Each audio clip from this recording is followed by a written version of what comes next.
නමෝ තස්ස භගවතෝ අරහතෝ සම්මා සම්බුද්දස්ස නමෝ තස්ස භගවතෝ අරහතෝ සම්මා සම්බුද්දස්ස නමෝ තස්ස භගවතෝ අරහතෝ සම්මා සම්බුද්දස්ස. ගෞරවනීය ස්වාමීන් වහන්සේලා වරක් ප්‍රමුඛ මහා සංඝරත්නයේ අවසරයි. අද දවසේ අපි සාකච්ඡා කරන්න බලාපොරොත්තු වෙන්නේ වේදනාව සම්බන්ධයෙන් මෙතෙක් කල් කතා කරපු සියලු තොරතුරු කැටි කරලා යම් කෙටි විවරණයක්. ඒ නිසා දවසේ අපි අලුත් දේවල් කතා කරනවට වඩා ඒ කතා කරපු සියලුම මාතෘකා කැටි කරලා එක තැනකට ගන්නයි බලාපොරොත්තු. අපි සිත සම්බන්ධිනුත් මේ දෙක කරා, ස්පර්ශය සම්බන්ධිනුත් කරා. දැන් අපි වේදනාව සම්බන්ධිනුත් ඒ සිදුවීම කරන්න යනවා.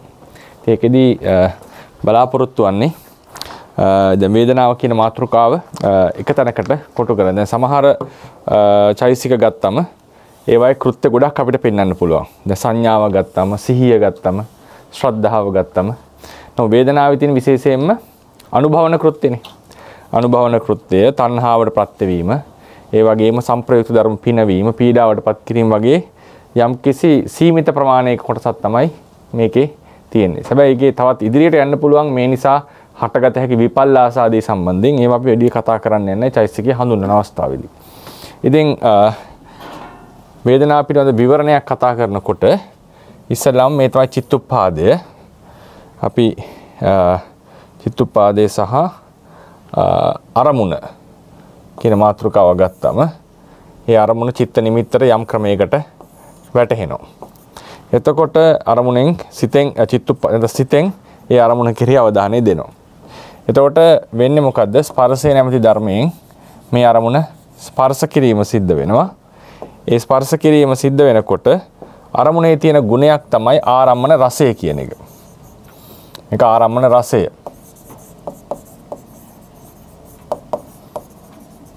ආරම්මන රසය. ඒ ආරම්මන රසය මතුවෙන්නේ චිත්තෝත්පාදයට ස්පර්ශය නිසා. ස්පර්ශයෙන් මේක මතුවෙනවා. ඒක මතුවෙනකොට මොකද වෙන්නේ?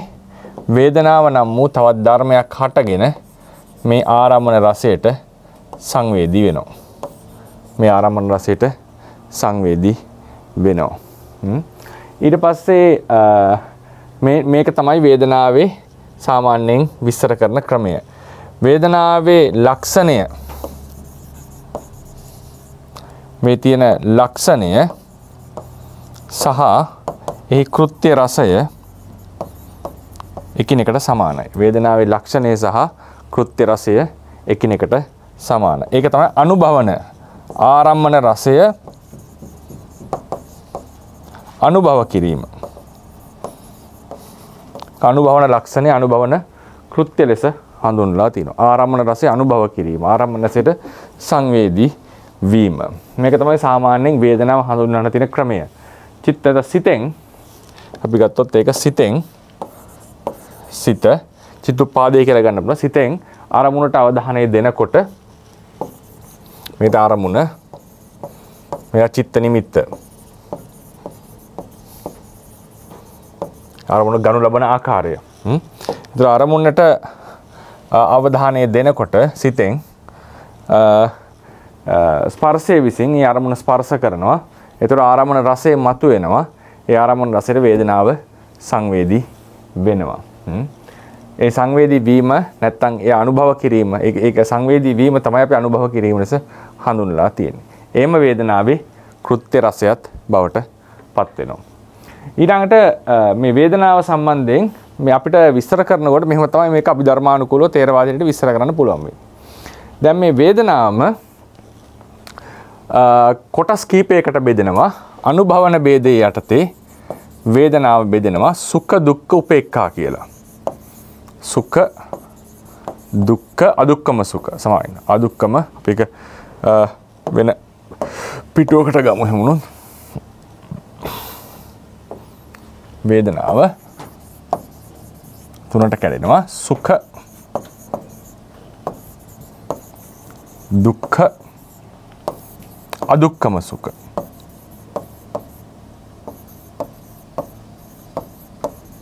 සුඛ දුක්ඛ අදුක්ඛම සුඛ. සුඛය කියන එක නැවත ඒක මේක අනුභවන වශයෙන්. ආරම්මන රසය අනුභව කිරීම. අනුභවන ભેදේ යටතේ. ඒ කියන්නේ සුඛ වේදනාවෙන් කරන්නේ අරමුණ ඉෂ්ට ලෙස ගන්න එක. ඉෂ්ට අරමුණ වෙන්නට පුළුවන්. ඉෂ්ට නොවන අරමුණක් ඉෂ්ට ලෙස ගැනීම තමයි විඳීම තමයි සුඛ වේදනාව. දැන් ඒකේ විශේෂයෙන් මතක තියාගන්න ඕනේ අරමුණක් ඉෂ්ට ලෙස අනුභව කිරීම. ඊට පස්සේ ආරම්මන රසය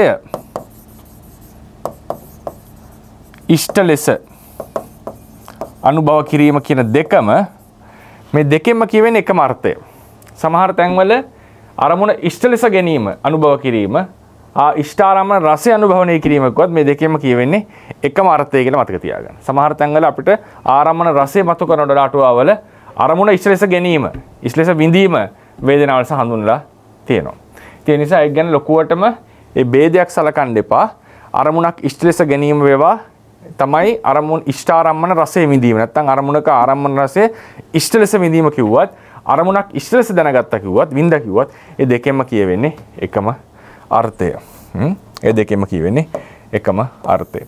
ඉතින් සුඛ වේදනාවෙන් කරන්නේ අරමුණක් ඉෂ්ට ලෙස දැනගන්න. ඉෂ්ට ලෙස විඳිනවා. නැත්තම් ඉෂ්ඨාරම්මන රසය දැනගන්නවා. ඒක සැබවින්ම ඉෂ්ඨ අරමුණක් වෙන්නට පුළුවන්. ඉෂ්ඨ නොවන අරමුණක් වෙන්නට පුළුවන්. ඉෂ්ඨ අරමුණ ඉෂ්ඨ ලෙස හෝ ඉෂ්ඨ නොවන අරමුණ ඉෂ්ඨාකාරයෙන් විඳීම සුඛ වේදනාව. දුක්ඛ වේදනාව වන්නේ අනිෂ්ඨ අරමුණක් අනිෂ්ඨ ලෙස විඳීම හෝ නැත්තම් අනිෂ්ඨ නොවන අරමුණක් අනිෂ්ඨාකාරයෙන් විඳීම. පොදුවේ කිව්වොත් අනිෂ්ඨාකාරයෙන් විඳ කියලා උත්තරේ ඒත් කවර් කරන්නට පුළුවන්. අදුක්ඛම සුඛ වේදනාව කියලා කියන්නේ අරමුණක් මධ්‍යස්ථ ලෙස විඳින බව. ඉෂ්ඨ අනිෂ්ඨ නොවන ආකාරයට විඳින බව තමයි අදුක්ඛම සුඛ වේදනාව කියලා කියන්නේ. ඊළඟට නම් ඉන්ද්‍රිය භේදය කියලා එකක් අපිට. ඉන්ද්‍රිය භේදය යටතේ ගත්තාම මේ සුඛය කියන එක නැවත සුඛ සෝමනස්ස ලෙසත් දුක්ඛය දුක්ඛ දෝමනස්ස ලෙසත් අදුක්ඛම සුඛය උපේක්ෂාව ලෙසත් විස්තර වෙනවා. මේ තමයි ඉන්ද්‍රිය වශයෙන් ගත්තා. මෙතනදී වෙන්නේ මොකද්ද? අර අරමුණ ඉෂ්ට ලෙස විඳින බව අපි දෙකට කඩනවා කායික සහ මානසික කියලා. කායිකව ඉෂ්ඨාරම්මන රසය විඳීම කායික සුඛ වේදනාව ලෙසත් මානසික ලෙස විඳීම සෝමනස්ස ලෙසත් ගන්නවා.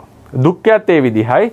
කායිකව අනිෂ්ඨාරකාරයෙන් අරමුණු රස විඳීම දුක්ඛ වේදනාව ලෙසත් මානසික ලෙස විඳීම දෝමනස්ස ලෙසත් සලකනවා. අදුක්ඛම සුඛය කෙලින්ම උපේක්ෂාව ලෙස පොදුවේ ඒකම අරගෙන තියෙනවා. එතකොට මෙතනදී වෙනස වන්නේ සුඛ වේද අනුභවන වශයෙන් ගත්තම අරමුණ සුඛ ලෙස විඳීමනේ. ඉෂ්ට ලෙස විඳීමනේ. දුක්ඛ ගත්තොත් අරමුණ අනිෂ්ට ලෙස විඳීම. ඉන්ද්‍රිය ભેදයට එනකොට ඉන්ද්‍රිය වශයෙන් කඩලා කාය සහ මානසික මන කියන දෙකට කඩලා තියෙනවා. කය පදනම් වෙච්ච එකයි මනස පදනම් වෙච්ච එකයි. මේ විදිහට මේ බෙදීම අරන් තියෙනවා. ඒකට හේතු වෙන්නට ඕනේ කායික මේ වේදනාවේ තියෙන අපිට දැනෙන ගතියේ බලවත්කම් විය යුතුයි. ඒ තරම් ඒක සත්‍යයට වැදගත් දෙයක් මේ කාය ඉන්ද්‍රිය පදනම් කරගෙන ඇති වෙන මේ වේදනාව. ඒ නිසා විය යුතු මේ බෙදීම අරන් තියෙන්නේ. ඉතින් ඒකෙදි සුඛ වේදනාව අර්ථකථනය කරන්නේ ඉෂ්ඨ පොට්ටබ්බාරම්මණය අනුභව කිරීම. ඉෂ්ඨ පොට්ටබ්බාරම්මණය අනුභව කිරීම තමයි සුඛ වේදනාව. මෙතනදී අර අනිෂ්ඨ පොට්ටබ්බාරම්මණයක් ඉෂ්ඨ ලෙස ගැනීම වගේ සංකල්පමය වෙනසක් වන්නේ නැහැ. සැබවින්ම ඉෂ්ඨ පොට්ටබ්බාරම්මණය ඉෂ්ඨ ලෙස දැන ගැනීම තමයි සුඛයෙන් සිද්ධ වන්නේ. එතකොට සෝමනස්සේ වන්නේ අරමුණක් ඉෂ්ඨාකාරයෙන් විඳීම. ඉෂ්ඨාකාරයෙන් විඳීම. කෙසේ හෝ ඉෂ්ඨාකාරයෙන් විඳීම. දුක්ඛ වේදනාවත් නැවත ඉන්ද්‍රිය බෙදෙනකොට කායික දුක්ඛය ලෙස ගන්නවා. අනිෂ්ඨ පොට්ටබ්බාරම්මණය විඳීම තමයි දුක්ඛ වේදනාව. දෝමනස්සේ කියලා කියන්නේ යම්කිසි අරමුණක් අනිෂ්ඨාකාරයෙන් කොහොම හෝ විඳින බව. අනිෂ්ඨ රසයේ විඳින බව. අදුක්ඛම සුඛ වේදනාවයි උපේක්ෂා වේදනාවයි සර්ව සමානයි. මධ්‍යස්ථ ලෙස ආරම්මන රසය දැන ගැනීම තමයි ඒකෙන් සිද්ධ වන්නේ. ඒක අපි 4:121.2 කියන එකට අපි යමු. ඒ ටික මේ එකතු කරලා තියෙනවා. ආරම්මන රසය අනුභව කරන ආකාරය අනුව සුඛ දුක්ඛ සහ අදුක්ඛම සුඛ වශයෙන් තුන් වැදෑරුම් වන වේදනාව ඉන්ද්‍රිය භේදය අනුව සුඛ සෝමනස්ස දුක්ඛ දෝමනස්ස සහ උපේක්ෂා වශයෙන් පස් වැදෑරුම් වේ. අරමුණ ඉෂ්ඨාරම්මන රසය හෝ අරමුණ ඉෂ්ඨ ලෙස අනුභව කරන වේදනාව සුඛ වේදනාව වන අතර අනිෂ්ඨාරම්මන රසය හෝ අරමුණ අනිෂ්ඨ ලෙස අනුභව කරන වේදනාව දුක්ඛ වේදනාව ලෙස වේදනාව වේ. ඉතින් අනිෂ්ඨ ලෙස අරමුණ අනිෂ්ඨ ලෙස අරමුණු කරත් අනිෂ්ඨාරම්මන රසය ගත්තත් ඒ දෙකේ වෙනසක් නැහැ. හරිනේ? ඒක ලොකු වෙනසක් ලෙස සලකන්න එපා. අරමුණු රසයේ මධ්‍යස්ථ ලෙස අනුභව කරන වේදනාව අදුක්කම සුඛ වේදනාවයි. ඉන්ද්‍රිය වේදයෙන් පස්වදාරම් වන වේදනාවේ ලක්ෂණ පහත පරිදි වේ. සුඛ වේදනාවේ ලක්ෂණ ඉෂ්ඨ පොට්ටබ්බාරම්මන අනුභවණය. දුක්ඛ වේදනාවේ ලක්ෂණ අනිත්‍ය පොට්ටබ්බාරම්මන අනුභවණයයි. සෝමනස්ස වේදනාවේ ලක්ෂණය ඉෂ්ඨාරම්මන අනුභවණයයි. ඉෂ්ඨාරම්මණය අනුභවණය කිරීමයි. ඒක කෙසේ හෝ මොනම හරි ක්‍රමයකින් ඉෂ්ඨාරම්මණය අනුභව කිරීමයි. දෝමනස්ස වේදනාවේ ලක්ෂණය අනිෂ්ඨාරම්මණය අනුභව කිරීමයි. උපේක්ෂා වේදනාවේ ලක්ෂණය මධ්‍යස්ථ විඳීම් ලක්ෂණයයි. මේ තමයි ඉන්ද්‍රිය ભેදයෙන් අපිට ලක්ෂණය දක්වන ක්‍රමය. ඉන්ද්‍රිය සහ අනුභවන ભેදවලින්. කෘත්‍ය රසය ගත්තම දැන් කෘත්‍ය රසය අපිට හම්බෙන්නේ ඉන්ද්‍රිය ભેදය යටතේ ප්‍රධාන වශයෙන්. සුඛ වේදනාවේ කෘත්‍ය රසය තමයි සංප්‍රයුක්ත ධර්මය පිනවනවා. සංප්‍රයුක්ත ධර්ම පිනවනවා. ඒවනේ ප්‍රබෝධමත් කරලා ගන්න එක තමයි සුඛ වේදනාවේ කෘත්‍ය රසය. ඒක සෝමනස්ස වේදනාවෙත් තියෙනවා මේ පිනවීම. සෝමනස්ස වේදනාවත් එක තියෙනවා. නමුත් සුඛ වේදනාවේ කායික සුඛ වේදනාවේ බලවත් කියලා අපි කිව්වනේ. ඒක බලවත් ලෙස දැනනවා. මොකද සෝමනස්ස එකේදී පරිකල්පනය කරලා සමහරලාට ඒ විඳීම සිද්ධ වෙන නිසා. හැබැයි සෝමනස්සේ තියෙන කෘත්‍ය රසය දක්වන්නේ කෙසේ හෝ ඉෂ්ඨාකාරයෙන් අරමුණ විඳීම. ඉට්ඨාකාර සම්භෝග රස. කවර ආකාරයක හෝ ඉෂ්ඨාරම්මන රසය විඳීම. ඒක අරමුණ ඉෂ්ඨවද අනිෂ්ඨවද දාලා වෙන්නේ නැහැ. කොහොම හරි ඒකේ අරමුණු රසය විඳීම. ඒක ලක්ෂණයට සමානයි. ලක්ෂණය කිව්වෙත් ඉෂ්ඨාරම්මන රසය විඳීම නේද? කෘත්‍ය කියන්නේ ඉෂ්ඨාරම්මන රසය විඳීම. ඒ නිසා තමයි කිව්වේ මේවල කෘත්‍ය සමානයි. හැබැයි කායික සුඛ වේදනාවේ කෘත්‍ය වෙනස් කොට දක්වලා තියෙන්නේ. ඒකෙත් කියන්න තිබුණා ඉෂ්ඨාකාරයෙන් විඳීම කියලා. නමුත් ඒකේ තියෙන්නේ මේකේ දක්වලා තියෙන්නේ සම්ප්‍රයුක්ත ධර්ම පිනවන ස්වභාවය. හැබැයි මේක ඉෂ්ඨාරම්මන රසයක් විඳින කෘත්‍ය නැද්ද කියලා තියෙනවා. ඒ සුඛ වේදනාවේ කතා කරන කෘත්‍ය ලක්ෂණය එකමයි. ඒ නිසා ඒකෙත් තියෙනවා. ඒ වගේම සෝමනස්ස වේදනාවේ පිනවන බවක් තියෙනවා. නැතුව නෙවෙයි. පිනවන බවක් තියෙනවා. දුක්ඛ වේදනාවේ තියෙන සංප්‍රයුක්ත ධර්මය මැලවීමට ලක් කිරීම. මැලවීමට ලක් කිරීම. ඒවා නිකන් හකුලවනවා. ඒවා නිකන් හකුලවල දාන එක තමයි මේකෙන් කරලා තියෙන්නේ. දෝමනස්ස වේදනාවෙත් මේ මලවන ස්වභාවය තියෙනවා. නමුත් ඒක දුක්ඛ වේදනාවේ වැඩි. දෝමනස්ස වේදනාවේ කෘත්‍ය රස ලෙස දක්වලා තියෙන පොත්වල කොහොමද? අනිෂ්ඨාකාරයෙන් අරමුණු රස විඳීම. අනිෂ්ඨාකාරයෙන් අරමුණු රස කෙසේ හෝ අනිෂ්ඨාකාරයෙන් අරමුණු රස විඳීම. උපේක්ෂා වේදනාවේ පිනවීමකුත් නැහැ. පිනවීම හෝ මැලවීම නැත්නම් මැලවීමට සැලැස්වීම කියන මේ දෙකම අතිශය පිනවීමක් හෝ මැලවීමට සැලැස්වීමක් මේ දෙකේම නැහැ කියන එක තමයි උපේක්ෂා වේදනාවේ කෘත්‍ය ලෙස දක්වලා තියෙන්නේ. ඒ නිසා ඒක තිබුණා කියලා 아무තු ලොකු වෙනසක් සම්ප්‍රයුක්ත ධර්ම වලට දැනෙන්නේ නැහැ. ඒකෙන් පේනවා මේ සුඛයේ තියෙනකොට අනිත් ධර්ම ලොකු බලපෑමක් තියෙනවා කියන එක. ඒක නිකන් ඒක ලොකුවට බලපාලා තියෙන අනිත් ධර්ම වලට. දුක්ඛයත් එහෙමයි. අදුක්කම සුඛේ නැත්නම් උපේක්ෂාවේ ඒ වගේ ගතියක් නැහැ. ඒක තිබුණා කියලා ලොකු වෙනසක් ධර්ම වලට ඇවිල්ලා නැහැ. මේක තමයි ඉන්ද්‍රිය භේදයෙන් කෘත්‍ය රසයන් දැක්වීම. ඒක 127 යන්න. සුඛ වේදනාවේ කෘත්‍ය රසය සම්ප්‍රයුක්ත ධර්ම පිනවීමයි. දුක්ඛ වේදනාවේ කෘත්‍ය රසය සම්ප්‍රයුක්ත ධර්ම මැලවීමට සැලැස්වීමයි. සෝමනස්ස වේදනාවේ කෘත්‍ය රසය කවර ආකාරයක හෝ ඉෂ්ඨාරම්මන රසය විඳීමයි. එසේම සම්ප්‍රයුක්ත ධර්ම පිනවීමේ කෘත්‍යද එහි ඇත. දෝමනස්ස වේදනාවේ කෘත්‍ය රසය නම් කවර ආකාරයකින් හෝ අනිෂ්ඨාරම්මන රසය විඳීමයි. සම්ප්‍රයුක්ත ධර්ම මැලවීමට සැලැස්වීමද එහි කෘත්‍යද එහි ඇත. ඒ වගේම උපේක්ෂා වේදනාව සම්ප්‍රයුක්ත ධර්ම පිනවීම හෝ මැලවීමට සැලැස්වීම නොකරයි. අතිශයින් පිනවී හෝ මැලවීමට සැලැස්වීම නොකරයි. ඒක තියෙන්නේ ඇත්තටම උපබ්‍රූහණ කියලා කියන අතිශයින් පිනවීම. මැලවීම ඒක දෙක කරන්නේ නැහැ කියන එක. ඊට පස්සේ මෙයා වැටහෙන ආකාර ගත්තම වැටහෙන ආකාර කායික සුඛ වේදනාව වැටහෙනවා කායික ආස්වාදයේ ලෙස. කායික සුඛ වේදනාව කායික ආස්වාදයේ ලෙස වැටහෙනවා. අපි මේ කතා කර ආස්වාදය කියන්නේ මොකක්ද කියලා දීර්ඝවනේ. කායික සුඛ වේදනා කායික ආස්වාදයේ ලෙස, මානසික සුඛ වේදනා සෝමනස්සේ මානසික ආස්වාදයේ ලෙස. මේක මානසික ආස්වාදයේ ලෙස වැටහෙන ආකාරය යෝගියාට. ඊට පස්සේ දුක්ඛ වේදනාව කායික පීඩනයක් ලෙස. කායික පීඩනය දෝමනස්සේ මානසික පීඩනයක් ලෙස වැටහෙනවා. පීඩාකාරී බවක් ලෙස වැටහෙනවා. ආස්වාදය කියලා කිව්වම අපි ගත්ත අර්ථකථන කිහිපයක් නේද? ආස්වාදය කිව්වම අපි ගන්නවා ධර්මයක තියෙන ආස්වාදයේ ලක්විය යුතු බව ආස්වාදය කියලා කිව්වා. ඒ අරමුණු කරගෙන ලෝභ මූල සිතක හට ගැනීමට ආස්වාදය කියලා කිව්වා. ඒ වගේම අපි ගත්තා එය හේතු කරගෙන එය සුඛ වේදනාවන්ට ප්‍රත්‍ය වෙන බව නේද? ආස්වාදය කියලා කිව්වා. ඒ හේතු කරගෙන සුඛ වේදනාවන්ගේ හට ගැනීමට ආස්වාදය කියන්න පුළුවන්. ඒ වගේම කිව්වා ඒ නිසා හටගෙන සුඛ වේදනාවටම ආස්වාදය කියන්න පුළුවන් ක්‍රමයකුත් තියෙනවා. සමහර පොත්වල එහෙම දක්වලා තියෙනවා. සුඛ වේදනාමය ආස්වාදය කියලා. එතකොට මේ කීදිර ගත්තම සුඛ වේදනාව දැනෙනවා අපිට ආස්වාදයේ ලෙස වැටහෙනවා. පච්චුපට්ඨානයේ ලෙස ආස්වාදයේ ලෙස. එතකොට පීඩනය ලෙස දැනෙන්නෙත් ඒකමයි. අනිත් පැත්ත දුක් වේදනාව. ඒක පීඩාවක් ලෙස. ඒක ඇත්තටම මිහිරි දෙයක් නෙවෙයි. පීඩනයක් ලෙසත් දැනෙනවා. උපේක්ෂා වේදනාව දැනෙන්නේ කොහොමද? ශාන්ත භාවයක්. මේක මොන උපේක්ෂාවද? නිරාමිස උපේක්ෂාව. නිරාමිස උපේක්ෂාවේ වැටෙන දේ ශාන්ත භාවය. ශාන්ත භාවයක් වැටෙනවා නිරාමිස උපේක්ෂාවේදී. ඒකත් විශේෂ ගතිය. හැබැයි ඒක මොනවද? අකුසල උපේක්ෂාවල නැහැ කියලා තමයි පොතේ දක්වලා තියෙන්නේ. ඒතර ඒ නිසා 127 4දී අපි කියනවා සුඛ වේදනාව කායික ආස්වාද ලෙසද, දුක්ඛ වේදනාව කායික පීඩන ලෙසද, සෝමනස්සය මානසික ආස්වාද ලෙසද, දෝමනස්සය මානසික පීඩන ලෙසද, නිරාමිස උපේක්ෂා වේදනාව ශාන්ත බවක් ලෙසද යෝගියාට වැටහෙනවා කියලා. ඊළඟට අපි එනවා පදට්ඨාන සම්බන්ධයෙන්. පදට්ඨාන සම්බන්ධයෙන් ගත්තම අපි ඒක තව පිටුවක ලියමු අලුතෙන්.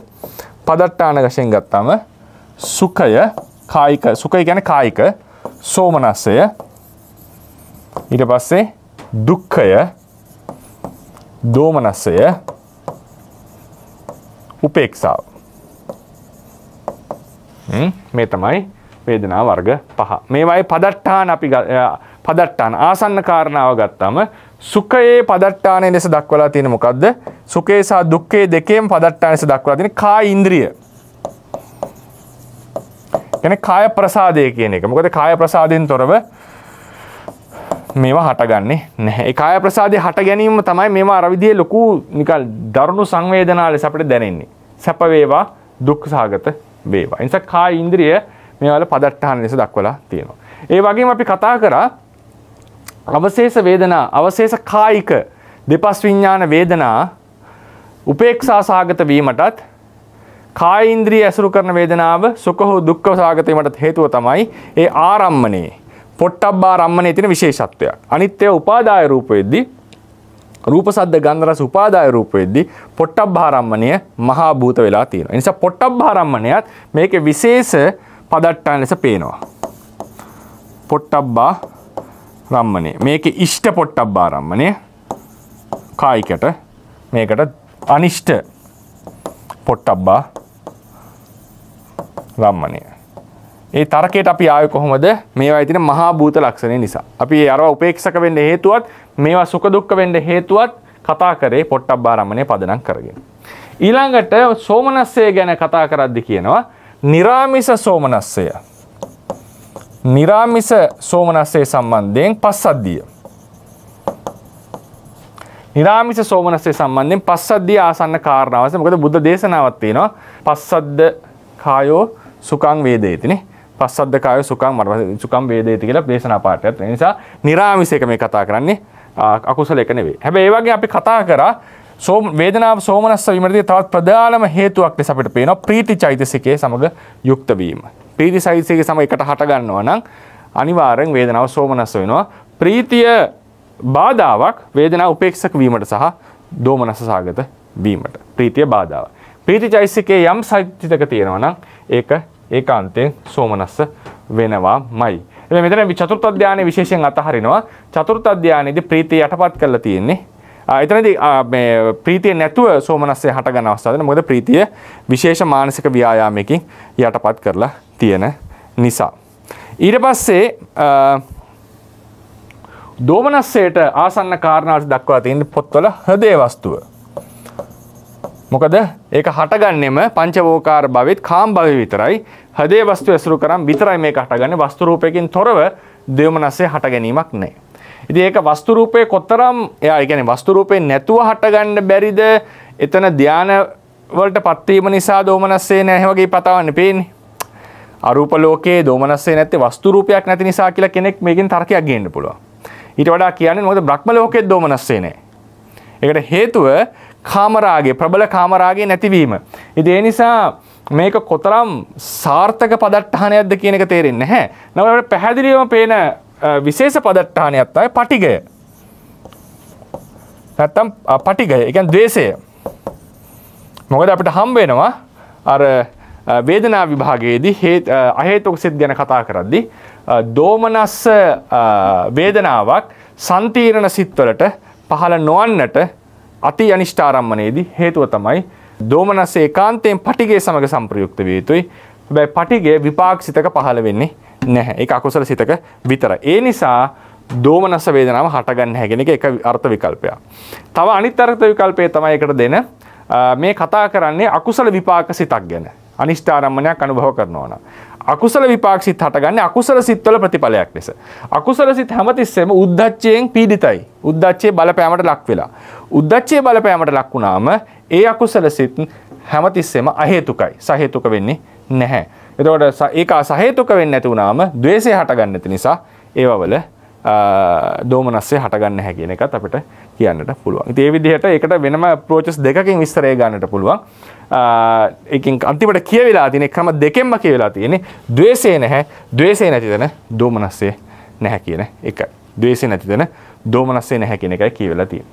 ඊට පස්සේ අකුසල විපාක සිත් අහේතුක වෙන්නට හේතුව උද්ධච්චයේ සංප්‍රයුක්ත වීම නිසා සහේතුක විපාකයක් ලබා නොදීම කියලා තියෙනවා. ඒ වගේම ඉතින් අනිත් පැත්තෙන් ගත්තම ලෝභ දෝෂ මෝහය ඒකාන්තයෙන් අකුසල ධර්ම නිසා විපාකවල හටගන්නේ නැහැ කියලාත් අර්ථ විකල්පයක් ගේන්නට පුළුවන්. මොකද විපාක වල ශාන්ත භාවයක්. ඔය විපාක ප්‍රත්‍ය ගැන කියන්නේ ඒකනේ. ඒ ශාන්ත භාවයේ ගැන්වීමනේ කරන්නේ. ඔවුනොවුන්ට ශාන්ත භාවය ගන්නවනවා. එතන විපාක ප්‍රත්‍ය කතා කරන්නේ. ඉතින් ඒ ශාන්ත භාවයක් ඇති වෙන්නේ නැහැ අකුසල ධර්මියෝ ලෝභ දෝෂ මෝහ ආදීකේ තියෙනවා නම්. ඒ නිසා විපාක වලට පටහැනි මේ ලෝභ දෝෂ මෝහ ආදී අකුසල ධර්මයෝ. ඒ නිසාත් පහළ වෙනවා නම් පහළ විය යුත්තේ අකුසල මූල ටික. ඒක වන්නේ නැහැ. ඉතින් කෙනෙක් අහපන් කුසල මූල පහළ වෙන්න බැරිද කියලා. ඉතින් කුසල මූල පහළ නොවන නම් ඒක කෙලින්ම සෝබන චෛසිකයක් පහළ වෙනවා අකුසලයක් හේතු කරගෙන ඒක ධර්ම විරෝධී වෙනවා. අකුසලයක් නිසා ඉෂ්ට විපාකයක් ලැබුණ බවට නැත්තම් හොඳ විපාකයක් ලැබුණා කියන එකට සංඛ්‍යාවට යන නිසා. ඊට පස්සේ උපේක්ෂා වේදනාවේදී අපි අරන් තියෙන නිෂ්ප්‍රීතික චිත්තය. නිෂ්ප්‍රීතික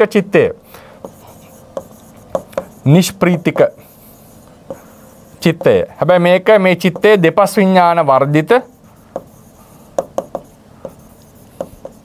ඒ වගේම දෝමනස්ස වර්ජිත.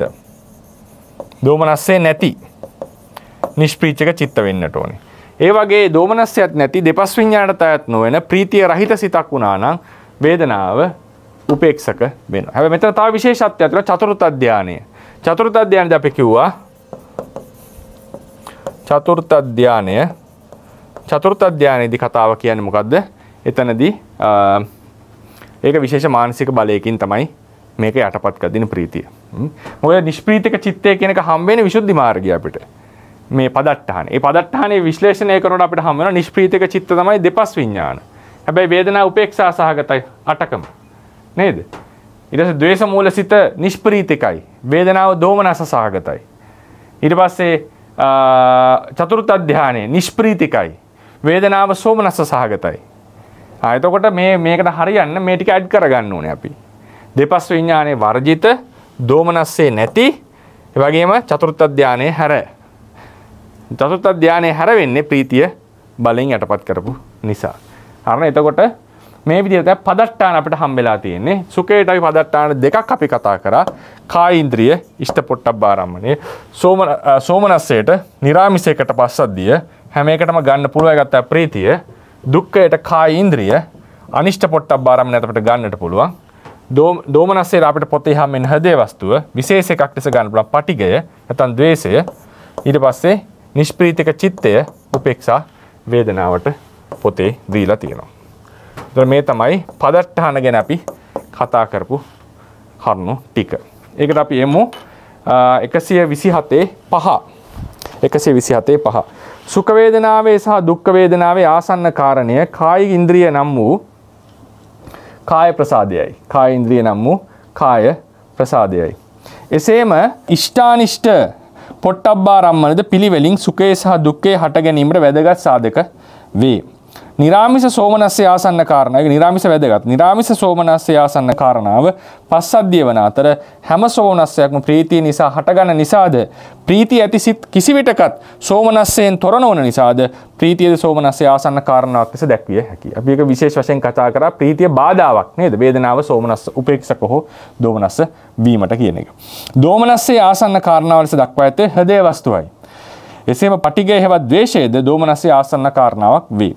ඒක අපි ගත්තේ පරමද්දීපනීය විස්තරය අනුව. දෙපස් විඥාන වර්ජිත වූ දෝමනස්සේ නොමැති නිෂ්පිරිචක චිත්තය උපේක්ෂා වේදනාවේ ආසන්න කාරණා වේ. චතුර්ථ ධානය සිත්වල වේදනාව සෝමනස්ස වූද ප්‍රීතිය නැත්තේම අතිරේක මානසික ව්‍යායාමයක ප්‍රතිඵලයක් ලෙස. ඒ නිසා ඒක විශේෂ අවස්ථාවක්. ඒ නිසා තමයි විසුද්ධි මාර්ගය සලකලා නැත්තේ.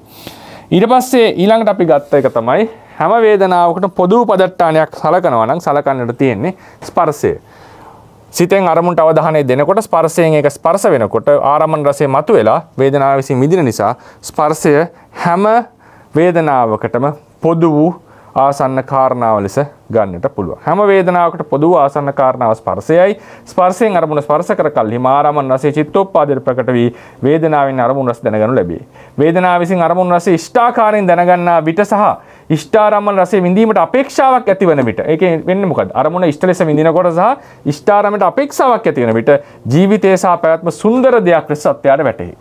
ඒ තුලින් ජීවිතය සහ පැවැත්ම පිළිබඳ තෘෂ්ණාව ඇති වේ. වේදනාව කතා කරන ඊළඟ කතා කරන මාතෘක තමයි තෘෂ්ණාව. හරිනේ? තථාගතයන් වහන්සේ විසින් පස්සපච්චය වේදනා වේදනාපච්චය තණ්හා වශයෙන් දැක්වලා තියෙන්නේ මෙන්න මේ කරුණයි. ඒ නිසා ඒකත් විශේෂයෙන්ම වැදගත් වේදනාව ගැන කතා කරනකොට පස්ස පච්චය වේදනා දැසේ වේදනා පච්චය තණ්හා මේ පාඩය ඉතා වැදගත්. ස්පර්ශය වේදනාවේ ආසන්න කාරණාව වේදනාව නිසා ඇතිවෙන විශේෂම දේ තමයි තෘෂ්ණාව කියන එක. ඊට පස්සේ අපි ගන්නවා තෘෂ්ණාව නිසා සත්වයා සසර නැවත නැවත උපදී. මේ තමයි සසර නැවත උපදින්නට ප්‍රධානම කාරණා තෘෂ්ණාව. නේද? දුක්ඛ සමුදය සත්‍ය. තෘෂ්ණාව නොමැතිනම් සසර පැවැත්ම සිඳෙයි. එතකොට තෘෂ්ණාව නිසා මොකද වෙන්නේ? නැවත භවය නැත්නම් දුක්ඛය හට ගන්නවා. තෘෂ්ණාව නැත්නම් භවය සිඳෙනවා. තවද වේදනාව නොමැතිනම් සංසාරයේ හෙවත් නාමයෙන් අරමුණු ගනිමින් සිද්ධ වන නාම රූප වල පැවැත්ම. නාම රූප වල පැවැත්ම තමයි තියෙන්නේ. විශේෂක තමයි නාමයෙන් අරමුණු ගැනීම. මේක විශේෂයි. නාමයෙන් අරමුණු ගනිමින් සිද්ධ වෙන නාම රූප වල පැවැත්ම සත්‍යයට ප්‍රියමනාප දෙයක් නොවි තෘෂ්ණාව හට නොගන්නු ඇත. ඒතර වේදනාව තිබුණ නැතිනම් තෘෂ්ණාව හටගන්නේ නැහැ. එබැවින් වේදනාව සංසාර පැවැත්මට අත්‍යවශ්‍ය ධර්මයක්. අත්‍යවශ්‍ය ධර්මයක්. නමුත් ඒක ආහාරයක් ලෙස ගත්තේ නැත්තේ වේදනාව උපදින ස්පර්ශය නිසා. ඒ නිසා ස්පර්ශය ආහාරයක් ලෙස බුදුරජාණන් වහන්සේ අරගෙන තියෙනවා. තථාගතයන් වහන්සේ ආහාරය ලෙස ගත්තේ ස්පර්ශය. ඒ වේදනාවේ හේතුව නිසා. ස්පර්ශයේ මුල් තැන දීලා. හැබැයි අපි දැනගන්න ඕනේ වේදනාව නොතිබුණත් ස්පර්ශය ගැන අපේක්ෂාවකින් තොර වේදනාව නොතිබුණත් අපිට තෘෂ්ණාව හටගන්නට හේතුවක් නැහැ. මොකද හේතුව අපි ආරම්මන ග්‍රහණය කරනකොට ඒ ආරම්මන ග්‍රහණයේදී ගන්න අරමුණු වල රසයට සංවේදී වීම කියන එක තියෙන්නට ඕනේ මේක මිහිරක් වෙන්නට. ඒක අපි කල්පනා නොකරත් ඒ බව තමයි අපිට මේ මිහිර ලෙස දැනෙන්නේ. හොඳ අරමුණක් ප්‍රිය ලෙස දැනෙනවා කියන්නේ වේදනාවේ මේ කෘත්‍ය දැනලා තියෙන්නේ. ඒ නිසා මේ වේදනාව කියන එක වේදනාවේ විද්‍යමානත්වය ඉතා වැදගත් තෘෂ්ණාවේ පැවැත්මට. ඒ වගේ මට මේක ලියන්න බැරි වෙච්ච එකක් ලේඩි සයඩුසානස කියනවා වේදනාවේ තව විදිහක් තමයි අපි කතා කරා අවිදිත නොදත්ත ආරම්මන රසය දැනගන්නේ වේදනාව හරහා. එහෙම නිර්වචනයකුත් අපි දුන්නා. අරමුණක ආරම්මන රසයක් තියෙනවා. ඒක අර ධාතුවක තියෙන අපි කියනනේ ලීනං අත්තං ලිංගං කියලානේ පාලියේ සැඟවුණු අර්ථය. ඒක ප්‍රකට කරන්නේ විභක්ති වලින් නේද? ඒක විභක්ති වලින් ප්‍රකට කරලා ගන්න. එතකොට ඒ වගේ මේ ආරම්මන රසය සැඟවිලා තියෙන අරමුණෙහි. ඒක චිත්තුප්පාදයට ප්‍රකටවන්නේ වේදනාවෙන් වින්දට පස්සේ. ඒ නිසා අවිදිතං ආරම්මන රසං විදිතං කරෝති इति වේදනා. නොදැනගත් ආරම්මන රසය දැනගන්න නිසා වේදනාව කියලාත් කිව්වා. ඒකත් මේකට අතුලත් වෙන්න ඕනේ ඇත්තටම. ඒ නිසා තමයි මේ භව චක්‍රය කියන එක වැදගත් වෙලා තියෙන්නේ. ඒ කියන්නේ අරමුණු වල ආරම්භන රසයක් තිබුණත් වේදනාවක් තිබුණ නැත්නම් මේ සියල්ලටම අපි සංවේදී නොවි මේ සසර පැවැත්ම නතර වෙනවා. ඒ වගේම ආරම්භන රසය තිබුණ නැත්නම් අරමුණක එතනත් එහෙනම් වේදනාවෙන් ප්‍රයෝජනයක් නැති වෙනවා. ඉතින් අපි හයිපොතටිකලි මේවා තිබුණ නැත්නම් කියන තරකේ එනකොට අපිට පැහැදිලි වෙනවා මෙහෙම සසර වෙනවා. සසර මේ වගේ වෙන්නේ නැහැ. ඒ නිසා ඊට වැදගත් මේ සංසාර ප්‍රවෘත්තියට වේදනාවේ පැවැත්ම. ඒ වගේම මතක තියාගෙන ආරම්භන රසයේ තිබීමත් සංසාර ප්‍රවෘත්තියට ඊට වැදගත් දෙයක් බවට පත් වෙලා තියෙනවා. ඊට පස්සේ මේ වේදනාවෙන් කරන මේ විඳීම තවත් ඒක අපි ඊළඟ සතියේ කතා කරයි. වේදනාවෙන් විඳිනකොට අරමුණු වලට තියෙන එක එක ආවේනික රස තියෙනවනේ නේද? ඒ වේදනාවෙන් විඳීම ගොඩාක් වැදගත් සංඥාවෙන් හැඳින ගැනීමට. ඒ නිසායි බුදුරජාණන් වහන්සේ දේශනා කළා තියෙන්නේ යං වේදේති තං සංජානාති. යම් වේදේති තං සංජානාති කියලා. ඒ ධර්මවල තියෙනවා යම් Tamanටම ආවේනික ලක්ෂණයක්. ඒ ආවේනික ලක්ෂණයට සංවේදීම සංඥාව. හැබැයි මතක තියාගන්න මේ මිහිර ඒ විඳින බවත් අපේ සංඥාවට දායකත්වයක් ලබා දීලා තියෙනවා. සංඥාවට දායකත්වයක් ලබා දීලා තියෙනවා. දැන් ඒකනේ අර ඉමෝෂනල් මේවාදී කතා කරන මොලේදී අර ඉමෝෂන් එක දැනුනේ නැත. සමහර කට්ටියගේ මොලේදී සමහර කොටස් නැති වුණාම ඒ එක එක පුද්ගලයෝ කෙරෙහි තිබිච්ච හැඟීම් නැති වෙලා යනවා. වේදනාවට ගොඩක් කිට්ටුයි මේවා. ඒ හැඟීම් නැති වුණාම ඒ කට්ටිය හරියට අඳුරන්නේ නැහැ. මව සම්බන්ධයෙන් තියෙන සෙනෙහස, බිරිඳ සම්බන්ධයෙන් තියෙන සෙනෙහස, දරුවන් සම්බන්ධයෙන් තියෙන සෙනෙහස මේක මිශ්‍ර වෙන්නේ නැහැ. එතකොට වුන් හරියට ගනුදෙනු කරන්නේ අපි අර ගුරුවරයාට, ශිෂ්‍යයාට, දෙමව්පියන්ට දක්වන්න ඕන ප්‍රතිචාරය, හඳුනා ගැනීමෙන් දක්වන්න ඕන ප්‍රතිචාරය දැක්වෙන්නේ නැහැ. දැන් බල්ලෙක් වුණත් ගත්තම ස්වාමියාට දක්වන ප්‍රතිචාරයයි ආගන්තුකයට දක්වන ප්‍රතිචාරය දෙකක්නේ. ඒකට හේතුව හඳුනා ගැනීමනේ. ඒතර මේ හඳුනා ගැනීමට අද විද්‍යාත්මකව කතා කරලා තියෙනවා. ඒ ඉමෝෂන්ස් කියන එක ඊටාම වැදගත් වෙලා තියෙනවා. ඒතර වේදනාවෙත් ලොකු දායකත්වයක් තියෙනවා කියලා මතක තියාගන්න සංඥාවේ හැඳින ගැනීමට. ඒවා අපි ඉදිරියේදී සාකච්ඡාවට ගමු. ඊට පස්සේ තවත් වේදනාව සම්බන්ධයෙන් තිබිච්ච විශේෂ වචන දෙකක් මතක ඇති. මොනවද? තජ්ජා මනෝ විඥාන සම්පස්සජා වේදනා කියන එකයි චේතෝ සම්පස්සජා අපි කතා කරා ගිය වතාවේ වේදනා මේ දෙකෙන්ම කතා කරේ මොකද්ද මතක ඇති මේ දෙකෙන්ම කතා කරේ විඥානයේ සහ සම්පර්ශෙහි නැත්නම් ස්පර්ශෙහි වේදනාවට තියෙන දායකත්වය විග්‍රහ පරයය මතකනේ මේ දෙකෙන්ම කතා කරන්නේ විඥානයේ සහ ස්පර්ශයේ තියෙන දායකත්වය ඒ දායකත්වයේ හොඳටම මතු කරපු පදේ තමයි තජ්ජහා කියන එක විශේෂයෙන් විඥානයේ හටගන්නේ වේදනාවට අනුකූල ලෙස තජ්ජා අනුකූල. ඒකට හේතුව මොකද්ද? වේදනාවට හේතු වන දැන් මොනවා හරි වේදනාවක් නම් හටගන්නේ. මේ හටගන්න වේදනාව සුඛ නම්. එතකොට ඒ සුඛ වේදනාවට හේතු වෙන ප්‍රත්‍ය වලින් තමයි මේ විඥානේ හටගෙන තියෙන්නේ. එතකොට මේ නිසා මේ තජ්ජා කියන විඥාණයට තවත් නමක්. අනුච්චවික අනුලොම් වෙච්ච විඥානය. ඇයි ඒ හටගෙන තියෙන්නේ ටීකාවල කියන විදිහට සුඛ වේදනාවට හේතු වෙච්ච ප්‍රත්‍යයන්ගෙන්. එතකොට ඒ නිසා මේ විඥාණය වේදනාවට හිත කරයි. ඒ නිසා විඥානයේ දායකත්වය නැත්නම් සිත සහ ස්පර්ශය වේදනාව මේ විඥානයේ දායකත්වයක් වේදනාවට තියෙනවා. හැබැයි දායකත්වය දීලා තියෙන්නේ කොහොමද?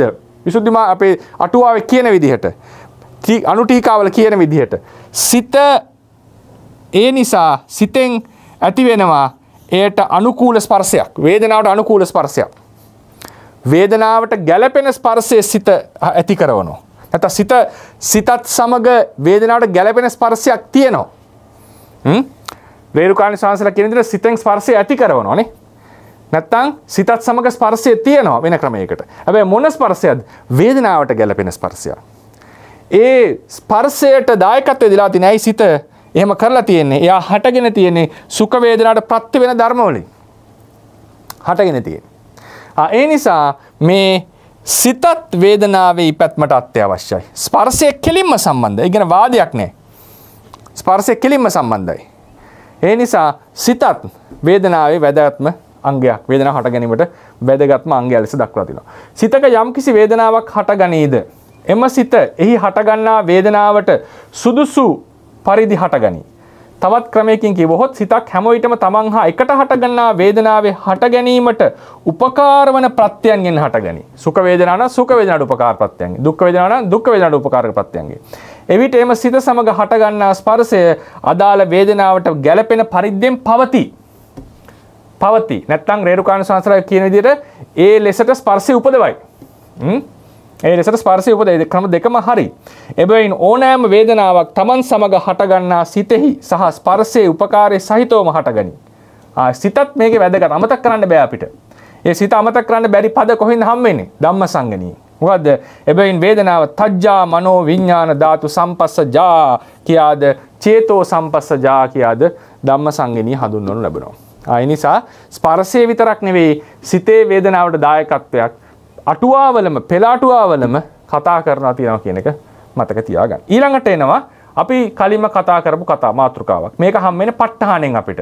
මේකයි මුලින්ම කතා කරා වේදනාව ගැන කතා කරද්දී. හැම චිත්තෝත්පාදයකම වේදනාව තියෙනවානේ. වේදනාව සහජාත අඤ්ඤමඤ්ඤාදී ප්‍රත්‍ය වලින් මුළු චිත්තෝත්පාදින උපකාරයි. මුළු චිත්තෝත්පාදින උපකාරයි. ඒ කියන්නේ චිත්තෝත්පාදේ තියෙනවා නම් සිත සහ චෛතසික ධර්ම මේකේ පහළ වෙනවා වේදනාව කියලා ධර්මයක්. වේදනාව මේ සියලු දෙනාම වේදනාවට උපකාර වෙනවා වගේම සියලු ධර්ම වේදනාවට උපකාර වෙනවා වගේම වේදනාවෙනුත් මේ ධර්ම වලට උපකාරයක් තියෙනවා.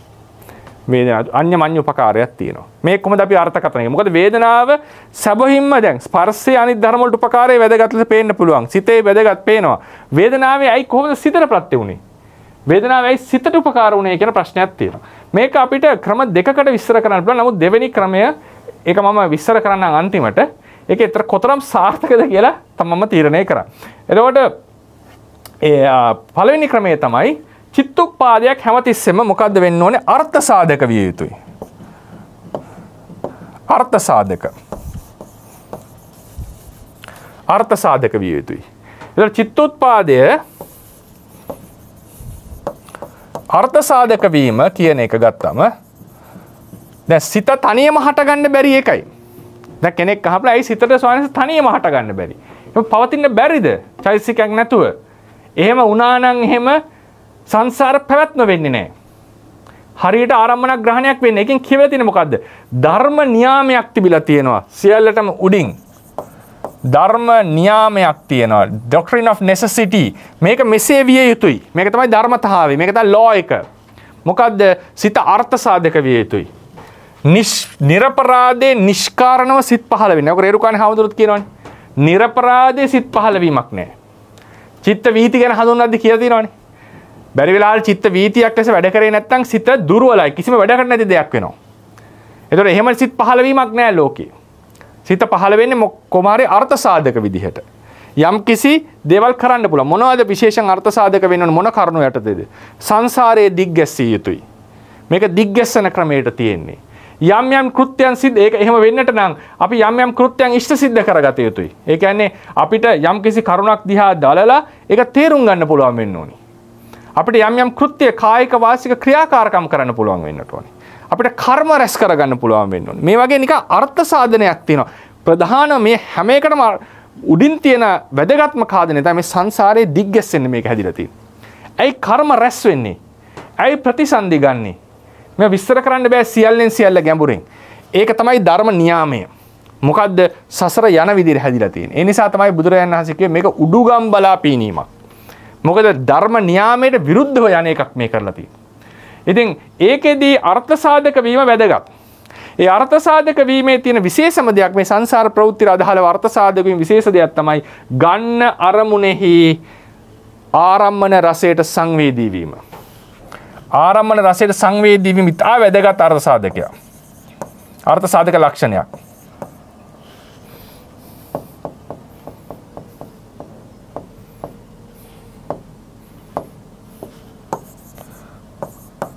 ආරම්මන රසයට සංවේදී වීම. ඒ ආරම්භන රසයට සංවේදී වීම මේකේ තියෙන විශේෂ අර්ථ සාධකය. ඒක වෙන්නට නම් මේ තරමට චිත්තෝපාදේ එන්නට මොකද්ද වෙන්නට ඕනේ? මේ මට්ටමට ඉස්සෙන්නට නම් චිත්තෝපාදේ සමග තියෙන්නට ඕනේ වේදනාව. වේදනාව නැතිනම් චිත්තෝපාදේ මේ මට්ටමට එන්නේ නැහැ. මේ මට්ටමට ආවේ නැත්තම් සංසාර පැවැත්ම හරියට වන්නේ නැහැ. හැබැයි ධර්ම නියාමයේ හැටියට එසේ විය යුතුයි. අර්ථ සාධක බවට සිත පැමිණිය යුතුයි. ඒකට සිතට තනියම කරන්න බෑ චිත්තෝපාදයට. ඒකට වේදනාව අත්‍යවශ්‍යයි. ඒ නිසා හැම සිතකම වේදනාව අනිවාර්ය අංගයක්. වේදනාවෙන් තොරව චිත්තෝපාදයකට පහළවන්නට බෑ.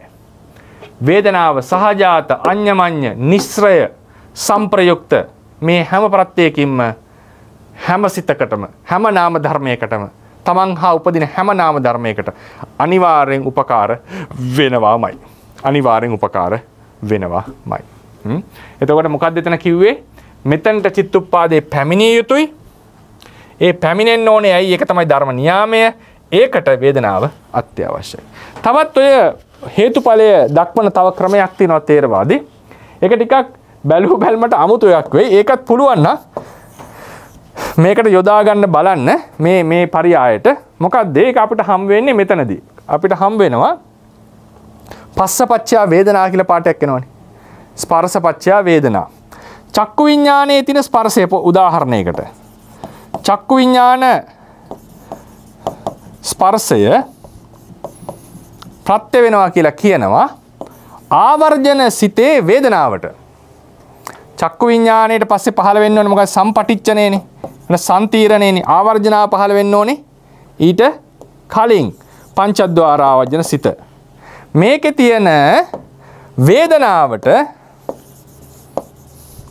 මේක ප්‍රත්‍ය වෙනවා. දැන් කෙනෙකුට බැලුව බැලමට හිතෙන්න පුළුවන් මේ ඊළඟ වීතියේ ආවර්ජනාවටද කියලා.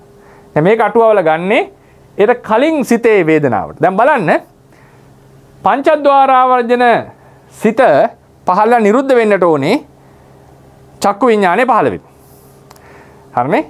චක්කු විඥානේ තමයි ප්‍රත්‍ය තියෙන්නේ. මොකද්ද ප්‍රත්‍ය? පස්සපච්චය වේදනානේ. වේදනාපච්චය පස්සෝ නෙවෙයි ස්පර්ශය ප්‍රත්‍ය වෙලා තියෙන වේදනාවට. ආවර්ජන සිතේත් වේදනාවට. දැන් මේක හොඳ විස්තර කරන්න. දැන් මේක නිරුද්ධ වෙලා ඉවරයිනේ. නිරුද්ධ වෙලා ඉවර වෙච්ච ධර්ම. මොකද පච්චුප්පන්නෝ ධම්මෝ අතීතස්ස ධම්මස්ස න කේනචි පච්චේන පච්චු. ප්‍රත්‍යුප්පන්න ධර්මයක් අතීත ධර්මයකට කිසිම ආකාරයකින් ප්‍රත්‍යවීමක් නැහැ. එහෙම වෙන්න බෑ. එතකොට මේ පාඩේ කොහොමද අපි අර්ථ ගන්න මූල ටීකාවේ මෙහෙම විස්තරයක් දෙනවා. මේක බලන්න කොච්චර සාධාරණ නැද්ද කියලා තමන් විශ්ලේෂණය කරගන්න. ඒ කියන්නේ පංචද්වාරාවජන සිත පහළවන්නේ කවරක් සඳහාද? පංචද්වාරාවජන සිත පහළවන්නේ චක්කු විඥානයේ පිණිස. Doctrine of necessity. මේ මෙසේ විය යුතුයි. ඒ සඳහා මේ පහළ වෙනවා. අපි කියනවා මේ චිත්ත වීතියක් ආරම්භ වෙන්නේ කවරක් සඳහාද? එහෙම අහුවොත් ප්‍රශ්නයක් මොකක්ද උත්තර දෙන්න ඕනේ? පර්පස් එක මොකද්ද? ජවනසිත පහළ වෙන. ජවනසිත පහළ වෙන ප්‍රධානම ඉලක්කයයි. සමහරවිට නොලැබී යන්නට පුළුවන් හේතු විකලත්වය නිසා චිත්ත වීතියක තියෙන මූලිකම දේ ජවනසිත. ජවනසිත වලින් තමයි මේ හැමදේම කරන්නේ. ඒක අපි ඉදිරියේ චිත්ත වීති පාඩමේදී කතා කරනවා. ඒක සඳහා තමයි වොත්තපනේ පහළවන්නේ. ආවර්ජනාව පහළවන්නේ. එනිසා ජවනසිත තමයි චිත්ත වීතික මූලිකම. තදාලම්මනේ නෙවෙයි. ජවනසිත. මේ චිත්ත වීති යන්නේ සඳහා පංචද්වාරික වීතියක පංචද්වාරාවජනේ පහළ වෙන්නේ චක්කු විඥානය සඳහා. ඒ නිසා දැන් කියනවා මේකේ පහළ වීම ඔන්න බලන්න අනිත් පැත්ත රිවර්ස් ඕඩර් එකට එන්නේ හේතුඵලය. මේ ධර්ම සමූහේ වේදනා තතුළුව මේ චිත්තුප්පාදේම පහළ වීම සිදුවන්නේ මොහු නිසා නම් මොහු සඳහා නම් මේ ධර්මයේ හේතුව වෙනවා හට නොගත්ත හටගන්න නියමිත ඒ ධර්මයේ හේතු වෙලා මේ ධර්මය ඵලයේ ලෙස සලකන්න කියනවා. මේ කොතෙක් සාධාරණ හිතන්න බලන්න. ඒ කියන්නේ උදාහරණයකට මේක න්‍යාම ධර්මයක් නිසා හරි. දැන් උදාහරණයකට අපිට දැන් මෙහෙම කියන්නේ බෝධිසත්වයන්ගේ පහළවීම හේතුවීම සඳහා මහා මායා ඉපදුනා. මහා මායාගේ ඉපදීමට හේතුව බෝධිසත්වයෝ කියලා කිව්වොත් මේක ටිකක් හරි අමුතු කතාවක් නේ. ඒක අමුතු කතාවක්. එහෙම දෙයක් තියෙනවා අපේ ශාසනයේ. මොකද්ද? පච්චිම භවිකයා ගැන කතා කරද්දී අහලා තියෙන්නේ. පච්චිම භවිකයාගේ කතා කරද්දී ඒක පච්චාජාත ප්‍රත්‍යයටදීත් ওই තර්කය ගේනවා. කොතරම් සාර්ථකද දන්නේ නැහැ. මේ පච්චාජාත ප්‍රත්‍ය විස්තර කරන්න කියන එක. පච්චිම ඉන්නවනේ අපේ ශාසනයේ ඉන්නවා පච්චිම භවිකයෝ කියලා කොටසක්. එක යමක ඉගෙන ගන්නකොට ඉගෙන ගන්නවා ඒකාන්ත පච්චිම භවිකයෙක් ඉන්නවා. ඒ කවුද? අකනිට්ඨාවේ උපන්න බ්‍රහ්මයා. අනිවාර්යෙන් පච්චිම භවිකයි. ඒ ලෝකේ උපන්න සියලු බ්‍රහ්මයෝ පච්චිම භවිකයි. මොකද අකනිට්ඨාවෙන් එළියට යන්න ක්‍රමයක් නැහැ. අකනිට්ඨාවෙන් නැවත දෙපාරක් උපදින්නෙත් නැහැ. අකනිට්ඨාවෙන් ඉඳලා වෙන භවයක ප්‍රතිසන්දි ගැනීමකුත් නැහැ.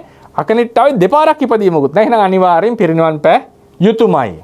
අර අනාගාමී කෙනා නේ ධානය රහිත වුණත් අනාගාමී කෙනා කාම ලෝකේ මැරෙනකොට අනිවාර්යෙන් බ්‍රහ්ම ලෝකේ යන්න එපේ. අනිවාර්යෙන් ධානය ලැබෙනවමනේ එතකොට යාට. ඒ වගේ අකනිට්ඨාව උපන්න කෙනා අනිවාර්යෙන් පිරිනවන පණ. ඒක ඒකාන්ත පච්චිම භවිකය. ඒක යමකෙදී ඉගෙන ගන්නවා. ඊට පස්සේ අපිට හම්බ වෙනවා තවත් පච්චිම භවිකෝ පිරිසක්. ඒ තමයි ඒකාන්තයෙන් බුදු වෙන්නට නියමිත බෝධිසත්වවරු නේද? ආදී සත්වයෝ. සමහර තවත් කට්ටිය ඉන්නවා ඔය මහදන සිටුවරයා වගේ අය. ඕන්නම් පච්චිම භවික වෙන්න තිබුණා. they had the potency. එයාලට තිබුණා හැකියාව. නමුත් හරියට යොදාගත්තේ නැති නිසා මාර්ගඵල ලැබුණේ නැහැ. අවීචියේ තද ඉන්න පුළුවන්. රහත් වෙන්න තරම් පින තියෙන මග හැරිච්ච සත්වයෝ. හරනේ. හැබැයි නියත පච්චිම භවිකයෝ කියලා කොටසක්. ඒ තමයි මහා බෝධිසත්වයෝ. ඒ කියන්නේ අග්ගෝහමස් අයමන්ති මාජාති නත්ති දානි පුනබ්බව. ඊට පස්සේ ඉන්නවා සාරිපුත්‍ර මොග්ගල්ලාන වගේ අය. පසේ බුදු වෙන්න නියමිත අය. මේ කට්ටිය ඒකාන්ත පච්චිම භවික. එහෙම කෙනෙක් තමයි කවුද? සංකිච්ච ස්වාමීන් වහන්සේ. සංකිච්ච මහරහතන් වහන්සේ. දබ්බමල්ල පුත්ත ස්වාමීන් වහන්සේ. මේ දෙන්නම මව් කුසේ ඉද්දී අම මැරුණා. දෙන්නගිම. සාමාන්‍ය අම මැරුණා දරුවා මිය යා යුතුයි. අම්මගේ ගැබ අම්මගේ දේහය ආදාහනය කරත් මේ දෙන්න ආරක්ෂා වෙලා හිටියා. මොකද්ද හේතුව ලෙස කියන්නේ? හේතුව තමයි නියත වෙලා තියෙනවා. ඒ సంతානෙහි දැන් මේ ප්‍රතිසන්දි ගත්තා මේ භවයේදී ප්‍රතිසන්දි ගත්තම තවත් අනුප්පන්න ධන 15 වෙනිට නියමිත ධර්ම තියෙනවා. ඒ ධර්ම අතර විශේෂ ධර්මයක් තියෙනවා. පච්චිම භවික නම් අරිහත් මාර්ගය.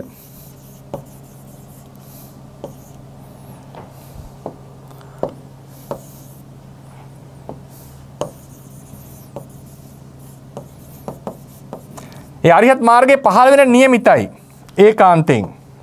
මොකද නියතයි මෙයා පුද්ගලයා. මෙයා අනුප්පන්න ධර්ම ගැන කතා කරන්නේ. 15 වෙන්නට තියෙන ධර්ම.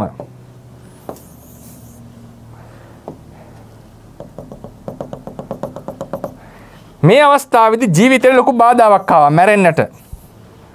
අම්මා මිය ගියා. කුස ඇතුළේ ඉන්න. බක්කුල ස්වාමීන් වහන්සේ කුඩා කාලේ මාළුවෙක් ගිල්ලා කියනවා. දැන් අනිවාර්යෙන් මිය යුතුයි මේ සත්වයෝ. නමුත් අර 15 වෙනිට නියමිත අරිහත් මාර්ගයේ ආනුභාවය නිසා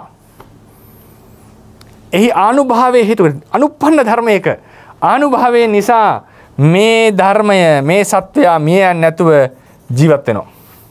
මිය යාමේ හේතු වලකිනවා. ගලේ ගහුවත් මැරෙන්නේ නැහැ කියලා කියන්නේ. ඒ වගේ ඒ සත්වයා මැරෙන්නේ නැහැ. මොකද 15 වෙනිට නියමිත ධර්මයක හේතු භාවය. ඒ වගේ මේක හැම දෙයකටම ඇප්ලයි කරන්න ගැලපෙන්නේ නැහැ. මේක මට පේන්නේ නියතනම්. මොකද හේතුව මේ ධර්මයේ හට ගන්නට නියත වෙලා. ඒ තරම් හේතු සාධක තියෙනවා. කිසිම ක්‍රමයකින් වළකින්නට බෑ. ඒ තරම් පාරමිතා පිරීලා. මහා බෝසත්ණන් වහන්සේට වගේ. මේ විදිහට ඒක මේක ධර්මතාවයක් නිසා වැඩ කරන එක. දැන් පංචද්වාරික වීතියක් ගත්තොත් ඒ වීතිය පංචද්වාරාවජනය අරමුණක් ඇවිල්ලා හරියට ස්පර්ශ වුණා නම් මහන්තාරම්මන අතිමහන්තාරම්මන හෝ පරිත්තාරම්මන ලෙස ස්පර්ශ වුණා නම් මේක ආවර්ජනාවට සුදුසු නම් ආවර්ජනා හිත පහළ වෙනවා. ඒ පහළ වෙන්නේ චක්කු විඥානය සඳහා. චක්කු විඥානයේ සම්පටිච්ඡාදිනී කෙලවර මේ ඔක්කොම පහළ වෙන්නේ ජවන සඳහා. හරිනේ ජවන පහළ නොවේ යන්න පුළුවන් වෙන හේතු මත. මේ විදිහට ගත්තම මෙයා පහළ වෙන්නේ මොහුට මොහු පහළ වෙන්නේ මොහු සඳහා ඔහොම දිගටම යනවා. ඒතර මේක ධර්ම නියාමයක් මේක වළක්වන්න බෑනේ. හරියට අර මේ අරිහත් මාර්ගයේ වගේ. ඒ නිසා භවංග චලන ආදී වෙලා ආවර්ජනාවට සුදුසු මට්ටමකට ඒ චලනය වුණා නම් මේ ආවර්ජනාව පහළ වෙන්නේ චක්කු විඥානය සඳහා. එහෙනම් 15 වෙනිට නියමිත චක්කු විඥානයේ ස්පර්ශය පංචද්වාර ආවර්ජන සිතේ සියලු ධර්ම වලට විශේෂයෙන් වේදනාවටත් වේදනාවට ඇතුළු අනිත් ධර්ම වලට ප්‍රත්‍ය වෙලා තියෙනවා. එතන වේදනාව ඵලය කරලා පංචද්වාරාවජන හිතේ ස්පර්ශය හේතුව කළා රන්තික. මේක ගන්න ගියොත් මේ විදිහට හේතුඵල ධර්මය ඕන විදිහකට විස්තර කරන්න පුළුවන් වගේ මට හැඟීමක් එනවා. මේ ගොඩාක් මේ ක්‍රමයට නම් විස්තර කරන්න පෙළඹෙයි. මේකට එන්කරේජ් කරලා නැහැ මම දන්න තරමේ ලොකුවට. මේක මට පේන්නේ මොකද ස්පර්ශය එන නිසා ස්පර්ශයේ ප්‍රත්‍යක් ආවර්ජන හිතේ චක්කු විඥානයේ ස්පර්ශය ආවර්ජන හිතේ වේදනාවට ප්‍රත්‍ය වෙනවා කියන එක තියෙන නිසා ඒක අටුවා හරි පෙළේ හරි තියෙන මට මතක නැහැ. ඒ සඳහා ටීකාව ගේන විවරණයක් මේක. විවරණයක්. හැබැයි මේ ක්‍රමය හැමතැනටම ඇප්ලයි කරන්න පටන් ගත්තොත් මේක පහළ වෙන්නේ. ඒතර හේතුව ඵලය පහළ වෙනවා හේතුවට කලින්. ඒ න්‍යාය දැන් මම ඒ ගෙනාවේ මොකටද දන්නවද? ඒ න්‍යාය ඕනනම් මේ වේදනාව අනිවාර්යෙන් හැම සිතකම පහළ විය යුතුයි කියන න්‍යායට සමහර විට කෙනෙක්ට ඇප්ලයි කරන්න ඉඩක් තියෙනවා මේ පරයය. මම ඒක හිතලා නැහැ. නමුත් මේක කරන්න පුළුවන් විදිහක් කෙනෙක්ට හිතන්නට පුළුවන්. මොකද අපි මේක ගෙනාවේ කොහොමද? ධර්ම නියාමයක් තියෙනවා. ඒ ධර්ම නියාමන අර්ථ සාධක විය යුතුයි. එතනත් පොඩි ඒ වගේ ලක්ෂණයක් තමයි තියෙන්නේ. අර්ථ සාධක විය යුතුයි. ඒ සඳහා වේදනාව අත්‍යවශ්‍ය සාධකයක් ලෙස අරගත්තා. ඒ වගේම මෙතන ගත්තේ හේතුවක් අපි කියන. මෙතන ටිකක් සිමිලර් එකක්. නමුත් මෙතන වෙනස්. මොකද හේතුව හට ගන්නට කලින් ඵලය හටගෙන තිබෙන නිසා. මේකත් අපි අපේ හේතුඵල න්‍යායවල එක කොටසක් අපි ඒක හේතුඵල සම්බන්ධයේදී කතා කරන්න බලාපොරොත්තු වෙනවා. මට කියන්න අවශ්‍ය උනේ වේදනාව හැම චිත්තුප්පාදයේ ඒ තමන් සමග පහළ වෙන සියලු නාම ධර්ම වලට හේතුවක් වෙනවා. ඉතින් ඒ නිසා අපි අද කතා කරේ වේදනාව සම්බන්ධයෙන් කෙටි විවරණයක්. ඉතින් වේදනාව අපි අවසන් කරනවා මෙතනින්. ඊළඟ දවසේදී මම සංඥාව කියන මාතෘකාවට යනවා. අපි කතා කරා වේදනාවේ ලක්ෂණය, කෘත්‍ය රසය, ඉන්ද්‍රිය භේදය, අනුභවන භේදය. ඊට පස්සේ ඉන්ද්‍රිය භේදය යටතේ කෘත්‍ය රසය, පච්චුපට්ඨානය, පදට්ඨානය, පොදුවේ වේදනාවේ පදට්ඨානය සහ යා තෘෂ්ණාවට බලපාන හැටි සහ හැම චිත්තුප්පාදයකටම ඔහු වැදගත් වෙන ආකාරය. මේ වගේ සහ එයට අමතරව අතිරේක කරුණු කාරණා කිහිපයකුත් කතා කරා. එක දවසක් අපි සරලව අවේදිත සුඛය කියන එක ගැන කතා කරන්නට යෙදුණා. ඒ නිසා මම දේශනාව අවසන් කරනවා. ප්‍රශ්න අහන්නට අවස්ථාව ලබා දෙන්න. අවසරයි ස්වාමීන් වහන්සේ. දරුවන් සන්නේ මහත්තයා. මගේ ප්‍රශ්නේ පළවෙනි එක තියෙන්නේ ඔබ වහන්සේ දැන් සභාග පොට්ටබ්බේකින් සුඛය ලැබෙන බවත් විසභාග පොට්ටබ්බේකින් දුක්ඛය ලැබෙන බවත් ඒ කියනකොට ඒක කායේන්ද්‍රියත් එක්ක හරි. ඒ වගේම දැන් ඔය අවසානයේදීත් ඔබ වහන්සේ කියපු කාරණා නිසා මම මේක අහන්නේ. ඒකට චක්කු විඥානය ඇති වෙන අවස්ථාවේදී සුඛ වේදනාවක් නැද්ද? සෝතේදී සුඛ වේදනාවක් නැද්ද? නැහැ. ඒ චක්කු සෝත ගාන જીවහා කියන හතරට සුඛ වේදනාවක් ගැන අපි සඳහන් කරන්නේ නැද්ද? මෙහෙමයි අපිට පෙළේ හම්බ වෙනවා ත්‍රිපිටක පාළියේදී චක්කු සුඛය ආදී විශේෂ චක්කු විඥානයත් එක්ක සුඛ වේදනාව තියෙනවා කියන පාට හම්බ වෙනවා. ඒවා අපි අර්ථකථනය ගන්න තේරවාද සම්ප්‍රදාය හැටියට ඒ සූත්‍ර පාඨවලදී වීතියේ පහළ වෙන සුඛ සහගත වේදනාව. නැත්නම් අපිට කරන් යනකොට කෙනෙක් අහන්න පුළුවන් අහවල් සූත්‍රයේ හැටියට සුඛ සහගත චක්කු විඥානයක් ගැන කතා කරලා තිනවා කියලා. නමුත් ඒක තේරවාද අභිධර්ම ක්‍රමයෙන් අර්ථකථනය කරනවා. ඒතර ගන්න ඕනේ චක්කු විඥාන වීතියම අරගෙන සුඛය සෝමනස්සේ පහළ වෙන අවස්ථාව ගැන ගන්නට ඕනේ. ඉතින් එහෙම නැතුව චක්කුසෝත ගාන කියන වල සුඛ දුක්ඛ කියන වේදනා දෙක ගාන ජීවහා කියන හතරෙම සුඛ දුක්ඛ වේදනා පහළ වෙන්නේ. ඒකට හේතුව ලෙස දක්වලා තියෙන්නේ ඝට්ටනේ තියෙන දුර්වලත්වය. මෙතන වෙන්නේ උපාදාය රූප ඝට්ටනයක්. ඒ නිසා ඝට්ටනේ සියුම් වේදනාව උපේක්ෂා සහගත වෙනවා කියන එක අර්ථකථනය. මම මේකයි ඉදායි කතා කරේ මේක කොතරම් සාර්ථකද කියලා මට කියන්න තේරෙන්නේ නැහැ. මොකද මේක ස්පර්ශයේ පදනම් කරගත්ත විදිහට විස්තරලා තියෙනවා. ඒ කියන්නේ චක්කු විඥානයේ සුඛ සහගත වෙන්න හෝ දුක්ඛ සහගත වෙන්න නම් මේ හොඳ ඝට්ටනයක් තියෙන්න ඕනේ කියන එකයි මේ කියලා තියෙන්නේ. චක්කු විඥානයේ සුඛ දුක්ඛ සහගත භාවය වෙන්න ඕනේ වර්ණයේ ඉෂ්ඨානිෂ්ඨ භාවය අනුව මිසක් ඒක හොඳට ඝට්ටණය වීම නිසා කියන එක හරි අමුතු ක්‍රමයක් නේ. ඒක වෙනම ඩයිමෙන්ෂන් එකේ විස්තර කරා වගේ මට හැඟෙන්නේ. ඉතින් ඒක විමසන්නට ඕන දෙයක්. නමුත් තියෙන්නේ ඔය ඝට්ටණයේ දුර්වලත්වය නිසා හැමතිස්සෙම කාය විඥානයේ හැර අනිත් දෙපස් විඥානවල වේදනාව උපේක්ඛා සහගතමයි කියලා. හැබැයි ඒ අරමුණ ඒකත් අපි කතා කරා. අරමුණ ඒකාන්තයෙන් ඉෂ්ට හෝ අනිෂ්ට ධර්මයේ හැටියට. මොකද ඉෂ්ට අරමුණක් ගන්න විපාක හිත කුසල විපාකයි අනිෂ්ට අරමුණක් ගන්න විපාකසිත අකුසල විපාකයි. ඒක ධර්ම නියාමයක්. ඉතින් ඒ විදිහට ගත්තම කුසල විපාක චක්කු විඤ්ඤාණය අරමුණ ඉෂ්ටයි වේදනාව උපේක්ඛාසගත වුණාට. අකුසල විපාක චක්කු විඤ්ඤාණ අරමුණ අනිෂ්ටයි වේදනාව උපේක්ඛාසගත වුණාට. ඒ නිසා උපේක්ෂාව සුඛයට බර සහ දුක්ඛයට බර කියලා සමහර ආචාර්යවරු අර්ථකථනය කළා තියෙනවා. ඉතින් ඒකත් අපි හිතේ අපි සාකච්ඡා කරා මතක තියාගන්න ඕනේ. ඊළඟ ප්‍රශ්නේ තියෙන්නේ ආමදන්නේ දැන් ඇත්තටම අපි ඒ විදිහට විස්තර කළාට ඇත්තටම චක්කු ඇසෙන් දකින රූප වලට කනෙන් අහන ශබ්ද වලට දිවෙන් විඳින රස වලට ආග්‍රහණය කරන ගඳ සුවඳට ඒවට තදින් උපාදාන කරන අවස්ථා තියෙනවා. ඔව්. ඒ උපාදාන තණ්හාව අල්ලා ගැනීමේදී වෙනසක් වෙන්නේ නැහැ. ඒ නිසා ක්‍රමයකට මේ වේදනාව කියන එක සෝමනස්ස කියලා අපි ගත්තා වුණත් නැත්නම් දෝමනස්ස කියලා ගත්තා වුණත් ඒක ප්‍රබල ලෙස උපාදාන කරනවා ග්‍රහණය කරනවා නේද කියන එක තමයි ඊළඟ. ඔව් හේතුව දැන් චිත්ත වීදි කතා කරනකොට පැහැදිලි වෙයි. සන්තීර්ණ හිත සෝමනස්ස වෙනවනේ. නේ සන්තීර්ණ සෝමනස්ස වෙනවා. සහ ඒ අරමුණේ තියෙන ගතිය දැනෙනවා. ඒ කියන්නේ දැන් චක්කු විඤ්ඤාණ සම්පටිච්ඡන වල උපේක්ෂා වෙන්නේ වෙන හේතු මත. චක්කු විඤ්ඤාණේ උපේක්ෂක දෙපස් විඤ්ඤාණේ උපේක්ෂක වෙන්නේ කාය දෙක හැර දෙපස් විඤ්ඤාණේ උපේක්ෂක වෙන්නේ අර ඝට්ටනේ දුර්වලත්ව නිසා. දැන් සම්පටිච්ඡනේට වෙන්නේ ඒක නෙවෙයි. හැබැයි අරමුණ ගන්නවා අරමුණේ තියෙන ඉෂ්ටනිෂ්ට භව බලපාලා තියෙන හිතේ. ඒ නිසා තමයි අර සමහර ආචාර්යවරු කියන්නේ මේක සුඛයට බර උපේක්ෂාවක් දුක්ඛයට බර උපේක්ෂාවක්. ඒ විඤ්ඤාණයේ වේදනාව තමයි ඔය කතා කරන්නේ. සම්පටිච්ඡනේට එනකොට ඒක උපේක්ෂක වෙන්න හේතු ලෙස දක්වලා තියෙන්නේ ඔහු ලබන්නේ වෙනත් වස්තු රූපයක් ඇසුරු කරපු හිතකින් අනන්තර ප්‍රත්‍ය. වෙනත් වස්තු රූප. මොකද චක්කු විඤ්ඤාණය පහළවන්නේ චක්කු ප්‍රසාදයේ සම්පටිච්ඡනේ හදේ වස්තුවේ. ඒතර වස්තු රූප දෙක වෙනස් නිසා ලැබෙන අනන්තර ප්‍රත්‍ය දුර්වලයි. ඒ නිසා දුර්වල හිතක් මේ හිත. ඒ දුර්වල හිතට බෑ අරමුණ තියෙන ආකාරයෙන් විඳින්න. හැබැයි සම්පටිච්ඡනය සම්තීරණයට එනකොට අන්න අරමුණ තියෙන ආකාරයෙන් විඳිනවා. අතිෂ්ඨක සෝමනස්ස ලෙසත් ඉෂ්ඨ මධ්‍යස්ථක උපේක්ෂක ලෙසත්. ඒතර අනිෂ්ඨ මධ්‍යස්ථක උපේක්ෂක ලෙස අති අනිෂ්ඨක එයා දෝමනස්ස වෙන්නට සුදුසුයි. නමුත් වෙන්නේ නැත්තේ මොකක් නිසාද? ද්වේෂය නැති නිසා. මෙන්න ප්‍රශ්නයක්. ඊට පස්සේ වොත්තපණය ගත්තම ඒ වොත්තපණේ උපේක්ෂක වෙන්නට හේතුව මට මතක හැටියට එයාගේ තියෙන ඒ කාර්ය එයා ලොකු කාර්යයක් කරනවා. මොකද්ද? අරමුණ මානසිකාර කරනවා එයා. හොඳ හෝ නරක ආකාරයට එයා හිතනවා ඒක ගැන. ඒ නිසා ඔහු උපේක්ෂක භාවයට පත් වෙනවා. ඔහුගේ කෘත්‍ය ව්‍යාවට භාවය නිසා.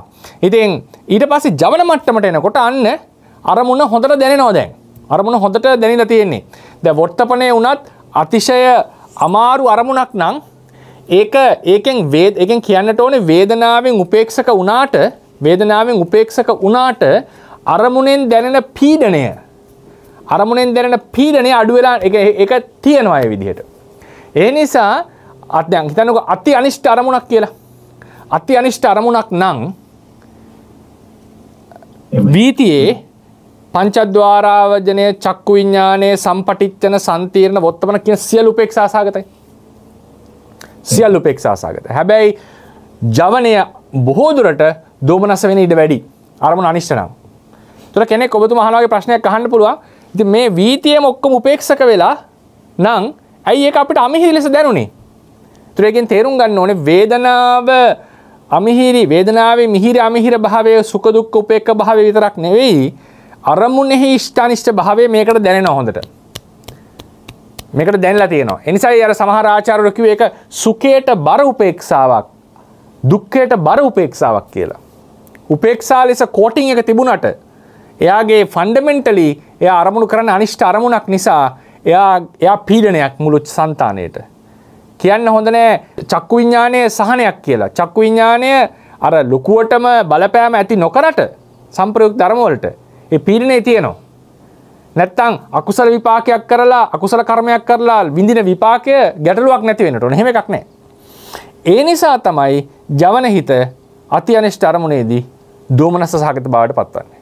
ඒ නිසා මෙතන අර වේදනාව උපේක්ෂක වන්නේ වෙන හේතු සාධක කිහිපයක් මත මිසක් අරමුණෙහි අනිෂ්ඨ භාවය ඉෂ්ඨ භාවය సంతානෙට නොදැනී යනවා නොවේ. ඒකට හොඳම උදාහරණය අතිෂ්ඨ ආරම්භණයක් ආපු වෙලාවට මේ වීතිය හැමතැනම උපේක්ෂක වෙද්දී සම්තීර්ණයේ විතරක් සෝමනස්ස වෙනවා. සන්තිරණය විතරක් සෝමනස්ස වෙන්න හේතුව තමයි එයාව දැනෙන එක. අනිත් තැන්වලදීත් එයාව දැනෙනවා වෙන වෙන හේතු සාධක නිසා සුඛ හෝ දුක්ඛ වීම වැළකීලා තියෙනවා කියන එකයි කියන්නේ.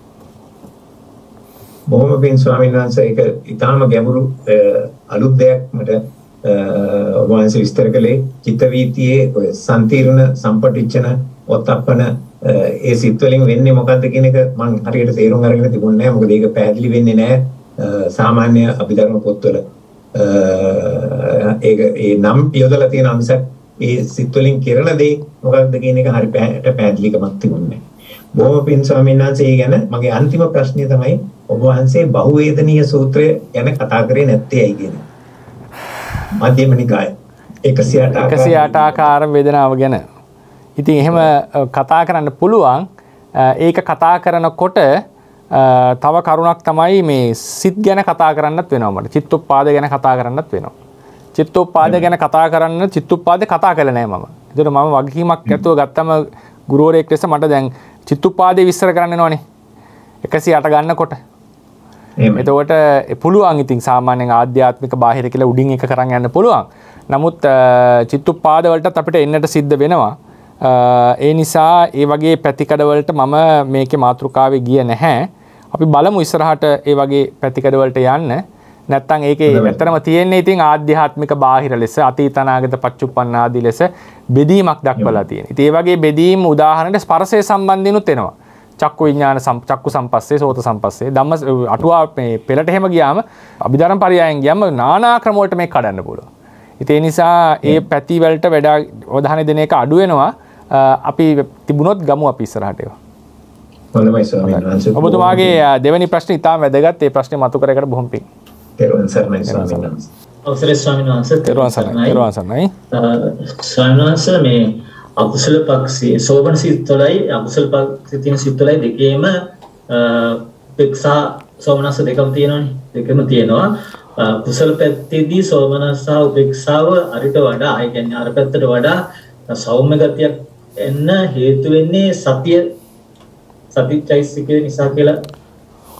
සතියම නෙමෙයි සෝබන ධර්ම ඔක්කොම තියෙනවනේ ඉතින්.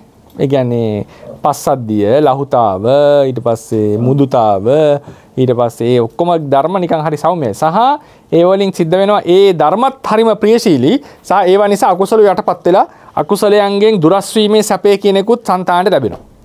ඒ නිසා ඒ අපි දා කතා කරා ප්‍රීතිය, පස්සද්ධිය, ක්ලේශ විවේක රසය කියලා. මතකද දැන් අපි දා ලිස්ට් එකක් හැදුවා. හරිනේ. සෝ ඒ සියලු දෙනාගේම දායකත්වය ඔකට තියෙනවා. අතන තියෙන්නේ වේදනාව අකුසලයේ තියෙන වේදනාව ප්‍රීතිය වගේ ධර්ම කීපයක රසයක් විතරයි. සමහරවිට මේ තද්දති මුත්තතාව කියන එක මේ තද්දති මුත්තතාව කියලා කියන්නේ බර භවනෙහිත. ඒ කියන්නේ දැන් ඔන්න මම අපි හිතනවා සිහිය දියුණු කරන්න ඕනේ කියලා. එතකොට නිතර මේක හිතේ තියාගන්න එපා. හැම වැඩක්ම කරන්නේ සිහියෙන් ඉන්න ඕනේ කියලා. ඊට පස්සේ කටපාඩම් කරන්න ඕනේ කියලා හිතා ගන්නවා සූත්‍රය. නිතර මේකට බර වෙලා හිත නිතර සිහි කරනවා. ඒ හිතේ බර භව තමයි තදදි මුත්තතා කියලා කියන්නේ. තස්මින් අදිමුත්තතා. අදිමුත්තේ භව කියලා කියන්නේ ඒකට බර වෙච්ච, ඒකට යොමු වෙච්ච, ඒක කෙරෙහි අවධානයෙන් ඉන්න බව අදිමුත්ති භව. නිකන් ඩිස්පොසිෂන් එකක් වගේ. ඒ කියන්නේ ඒකටම යොමු වෙච්ච බව. ඩිස්පොසිෂන් කියලා කියන්නේ හිතේ තියෙන ඒට නිකන් about to do වගේ නිකන් ඒකට බර වෙලා නිකන් පොටෙන්සි එක. එතකොට තස්මින් ඒ ධර්මයේ අදිමුත්ත භාවය. විරිය සම්බොජ්ජංගේ දිනු කරන්න නම් තදදි මුත්තතාව ඕනේ. ඒකට බර වෙච්ච බව. සිහියටත් ඕනේ. සතියටත් අවශ්‍යයි. හැම බොජ්ජංගයකටම අවශ්‍යයි. හැම ආධ්‍යාත්මික ගුණයටම අවශ්‍යයි. ඒ තදදි මුත්තතාව හොඳටම ප්‍රකට වෙන තැනක් තමයි චිත්තාධිපතිය. චිත්තාධිපතියේදී සිත සම්පූර්ණයෙන් ඒකට යොමු වෙලා ෆික්ස් වෙලා තියෙන්නේ. ඒක අමතක කරන්න බෑ. ආයි තදදි මුත්ත භාවය. අනිත් අධිපති වෙලත් ඒක තියෙනවා. ඉතින් තදදි මුත්තතා කියන්නේ තස්මින් අදිමුත්තතා. ඒ යම් කිසි මොකක් හරි වැඩක් කරන්න බලාපොරොත්තු වෙනවා නම් මොනවා හරි ධර්මයක් කෙරෙහි බර වෙච්ච බව. දැන් උදාහරණයට කාට හරි අපි හිතමුකෝ ප්‍රේම සම්බන්ධතාවයක් ඇති වුණා කියලා. මුල් අවධියේදී පස්සේ යනකොට වෙනස් වෙනවා වෙන්නේ නැති. මුල් අවධියේදී ලොකුවට අවධානය දෙනවනේ. ඒ පුද්ගලයාව සතුටු කරන්න, යාව කෙරෙහි ක්‍රියා කරන්න නේද? ඒ ලොකු අවධානයක් දෙනවා. ඒ තමයි අදිමුත්‍ති භාවය. පැහැදිලි ස්වාමීන් වහන්සේ. තෙරුවන් සරණයි. සරණයි ගාමිණී ස්වාමීන් වහන්සේ. ස්වාමීන් වහන්සේ ඔබ වහන්සේට ප්‍රථමයෙන්ම පින් දෙනවා. ඔබ වහන්සේ මේ අප්‍රේල් මාසෙට මුලින් පාඩම් වලදී අපිට කිව්වා මෑණියෝ කොහොම හරි අපි ධර්මයේ ඉගෙන ගන්න උත්සාහ කරන්න කියලා. ඉතින් ස්වාමීන් වහන්සේ මම ඒක දැනෙන උත්සාහයක් මේ වෙනකොට දරනවා. ස්වාමීන් වහන්සේ මට දැන් මේ ඔබ වහන්සේ මේ කරපු පරියාය වචන වගේක් අහුණා. මේ මට ඒකට පොඩි පදනමකුත් වැටුණා. අභිධර්මයේ දිගට කරගෙන යන පාඩමාලාවට සම්බන්ධ වෙන්න. ස්වාමීන් වහන්සේ එතකොට මේ ලක්ෂණ රසයේ පච්චුප්පට්ඨානේ පදත්තානේ කියන එක මම අධ්‍යයනය කරමින් ඉන්නේ මේ දවස්වල දෘෂ්ටි විසුද්ධිය කියන විසුද්ධි මේ මාලාවේදී. ඒතර ස්වාමීන් වහන්සේ මට දැනගන්න ඕනේ දැන් මේක අපිට මේ වගේ විසුද්ධිය ලැබෙලා නැති නිසා මේක ධර්ම නියාමයක් විදියට තමයි මම අධ්‍යයනය කරගත්තේ. මේ පරියාය දැකීමට වැරදි දෘෂ්ටිය දුරු කරන්නා වූ ඥානයක් තිබිය යුතුද විශේෂයෙන් කියන එක ස්වාමීන් වහන්සේ මේ ඒක සම්බන්ධව මේ පාඩම් මාලාව කරන්න කියන එක ස්වාමීන් වහන්සේ මට දැනගන්න. ඒ කියන්නේ මේ පාඩම් මාලාව දෘෂ්ටි විසුද්ධියට සම්බන්ධයි කියලා දහන්න ඔබතුමී.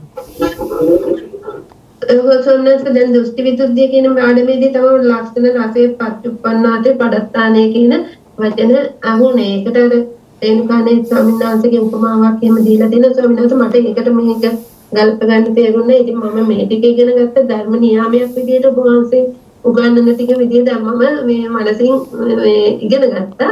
මම අහන්නේ ස්වාමීන් වහන්සේ දැන් මේ වගේ ඒ වගේ දෙයක් තියෙන්න මේ විශේෂ ඥානයක් තිබිය යුතු මේවා හරියට සමීක්ෂණය කරන්න කියන එක තමයි. නෑ ඉතින් මේ ඥානය තමයි මේ ඉගෙන ගැනීමෙන් ලබා ගන්න. එහෙම ඉතින් ලොකු විශේෂ මේක ඉගෙන ගන්න කියලා මහා ලොකු එකක් ඕන වෙන්නේ නැහැ. ඕනයි කියලා මට හිතෙන්නේ නැහැ. සාමාන්‍යයෙන් නුවණ තියෙන කෙනෙක්ට මේ කියන එකක් තේරෙනවා නම් තේරුම් ගන්න පුළුවන්. ඒක මානසිකාර කළා හිතට ලං කරගන්න යම් කිසි ප්‍රගුණ භාවයක් හුරුවක් තියෙන්නට ඕනේ. ඒක එහෙම එකක් තියෙනවා. නැත්නම් කොච්චර මෙනෙහි කරා සමහරවිට වැටහෙන්නේ නැහැ මේ විදිහට. ඉතින් ඔබතුමීට අපි අර කරා පාඩමක් නාමකාණ්ඩයේ මුල් හරියේදී නේද මේ ඔක්කොම ලක්ෂණස පච්චුපට්ඨ පදට්ටාන වලට වෙනම පාඩමක් කරා මම. මේ ඒක බලන්න බැරි වෙන්නේ නැති සමහරවිට නේද? ඒක අර 6 ක්‍රමයටම පලාකාර පලපච්චුපට්ඨානය නේද? උපට්ඨානාකාර පච්චුපට්ඨාන ආදී ලෙස වෙනම පාඩමක් ඇති ලක්ෂණාදී ඒක කරේ මේ නාමයේ එක කොටසනේ. ඔව් නාමයේ එක කොටස යටතේ බලන්න නාමයේ දෙක කොටසනේ දැන් අපි ඉන්නේ. නාමයේ එක කොටසේ මුලින්ම කරලා ඇති පාඩමක් මම. ලක්ෂණස පච්චුපට්ඨාන ආදී හඳුන්වලා. ඉතින් ඒකත් පොඩ්ඩක් බලන්න. ඒකේද දෙවෙනි කොටස මට මතක නැහැ. ඉතින් ඒවා ඔය පොත් ස්පර්ශය කරද්දි කරේ. ඉතින් චිත්තය කරද්දි. නෑ ස්පර්ශය නෙමෙයි. කොහොමද නාමයේ එක කොටස හරි දෙක කොටස හරි මුල් හරි ඇති ඈ. ඉතින් පුළුවන් නම් දන්න කෙනෙක් ඒක link එක දාන්න Zoom එකට. මේ chat box එකට එතුමිට බලා ගන්න පුළුවන්. ඉතින් මේ කියන කරුණු කාරණාත් මෙහෙම ඉගෙනගෙන මේ පාඩම් කරනේවත් ඒ පාඩම් කරන් යන්න දිට්ඨි විසුද්ධියට භාවනා කරන්න එනකොට ඉතින් පොඩි උපදේශයක් දෙන්න ඕනේ. ඒ කියන්නේ ඒකට කියන්න ඕනේ මේ විදිහට බලන්න කියලා. මේ කරුණ මෙහෙම පොත්වල තිබුණාට ඒක ප්‍රායෝගිකව බලනකොට තියෙනවනේ මේක වැටහෙන්න ඕනේ කොහොමද? නැත්නම් සමහර කෙනෙක් හිතෙන්න පුළුවන් මේක අන්මික්ස් එකකින් බලනවා වගේ පඨවි ධාතුව මත තව ධාතුවක් තියෙන හැටි පේනවා. ආපෝ ධාතුවෙන් අල්ලගන්න හැටි නිකන් වැටහෙන්න ඕනේ වතුරෙන් අල්ල ගන්නවා වගේ. එහෙම බලීමක් නෙවෙයි මෙතන තියෙන්නේ. මේක අවබෝධ කර ගැනීමක්. ඒ නිසා දිට්ඨි විසුද්ධියට භාවනා කරනකොට අපි එදාට කතා කරයි විපස්සනා වලට කොහොමද මේක ප්‍රායෝගිකව බලන්නේ කියලා. ඒක වෙනම මාතෘකාවක්. නමුත් දැනට මේ කියන ඒවා අනුමාන වශයෙන් තමයි තේරෙන්නේ සාමාන්‍ය යෝගීන්ට. ඉතින් ප්‍රත්‍යක්ෂව අවබෝධ වෙච්ච කෙනාට ප්‍රත්‍යක්ෂව තේරුම් ගන්න පුළුවන්. ඉතින් ඒ නිසා මේ එහෙම විශේෂ නුවණක් කියලා එකක් නැහැ. ඉතින් මේ තියෙන පාඩම් ටික කරගෙන දිගටම යනකොට මේකෙන් කරන්නේ අපි තියෙන ලක්ෂණ රස පච්චුපට්ඨාන වලට පොතේ ලියලා තියෙන එකට තවත් පැතිකඩ වලින් පෙන්නනවා. තවත් ලක්ෂණ රස පච්චුපට්ඨාන අපි අරන් පෙන්නනවා. මේවත් තියෙනවා ධර්මවල කියලා. ධර්මයේ කියලා. ඉතින් ඒකෙන් ඒ ධර්මයේ තව ප්‍රකට කර ගැනීමක් තමයි මේකෙන් බලාපොරොත්තු වන්නේ අපි. එහෙම ස්වාමීනාස බොහොම පිං ස්වාමීනාස තෙරුවන් සරණයි. තෙරුවන් සරණයි ස්වාමීනාස. තෙරුවන් සරණයි. පොඩ්ඩක් කියලා දෙන්න අර ඔබ වහන්සේ කියවනේ පස්චිම භවිකය උපදින යම කිටු ගන්නවානේ ආරූපාවචරයේ නැවත ඉපදීමක් නැහැ.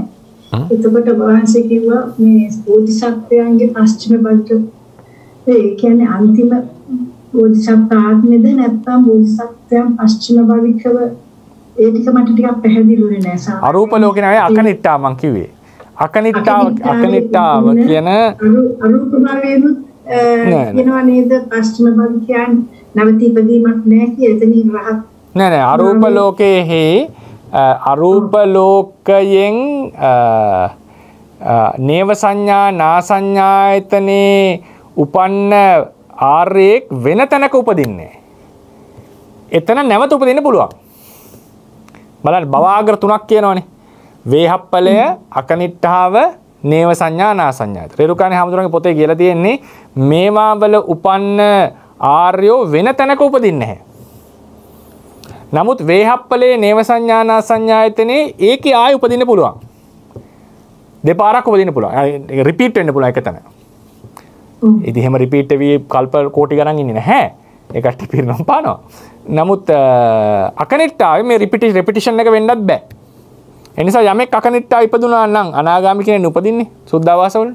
යමෙක් අකනිට්ඨා ඉපදුනා නම් අකනිට්ඨාවෙන් පිටතැනක උපදින්නත් බෑ වෙන ලෝකෙක. අකනිට්ඨාවේ ආය උපදින්නත් බැරි නිසා අකනිට්ඨ බ්‍රහ්මතල වාසී බ්‍රහ්මයා ඒකාන්ත පච්චිම භවික රහත් වෙන්නම ඕනේ. ඊට පස්සේ පච්චිම භවික නියත පච්චිම භවිකයෝ කියලා මම සමහර අය ගැන දොස් කරේ. බෝසතාණන් වහන්සේගේ අන්තිම ජීවිතය. සාරිපුත්ත මොග්ගල්ලාන දෙනමගේ අන්තිම ජීවිතය. මහා කාශ්‍යප ස්වාමීන් වහන්සේගේ අන්තිම ජීවිතය. මේවා පච්චිම භවික ආත්ම භාව. කිසිම ක්‍රමයකින් උන්වහන්සේලාගේ නිවන් දැකීම රහත් වීම වළක්වන්නට බෑ කියන එකයි අදහස් කරන්නේ. දැන් පැහැදිලි ස්වාමීන් වහන්සේ. සමහරව ඉන්නවා පච්චිම භවික වෙන්න පුළුවන්. දැන් උදාහරණයකට සුදින්න ස්වාමීන් වහන්සේ ගැන කියන්නත් එහෙම පච්චිම භවිකෙක්. පච්චිම අටුවා ටීකාවල කියන්නේ පච්චිම භවික සත්වයෙක් මේ. කියන්නේ පච්චිම භවික වෙන්නට පින තිබිච්ච සත්වයෙක්. ඒකාන්ත පච්චිම භවිකෙන් නෙවෙයි. නමුත් පළවෙනි පරාජිකාවට අවශ්‍ය වෙන කාම සේවනයේහි තමන්ගේ බිරිඳ සමග යෙදිලා පසුතැවිලා එතුමට මාර්ගඵල අධිගමනයක් කරගන්න බැරි වුණා කියලා ධර්මයේ දැක්වෙනවා. මේ දෙවෙනි පරාජිකාව කරපු දණියේ ස්තවිරයෝ එතුමා රහත් වෙනවා. උදාන වාක්‍යයක් කියන මම හොරකම කරන මම පරාජිකාවට පෝනාදේත් කරලා හැබැයි මම රහත් වුණා කියලා. එතුමට පුළුවන් වුණා විපලිසර භාවය දුරු කරගන්න. සුදින තෙරුන් වහන්සේට බැරි වුණා. සුදින තෙරුන් වහන්සේ ගැන කියද්දී අටුවාවේ හරි ටීකාවක් අරගෙන මේ විශේෂ සත්වයක් රහත් වෙන්න පින තිබිච්ච සත්වයක්.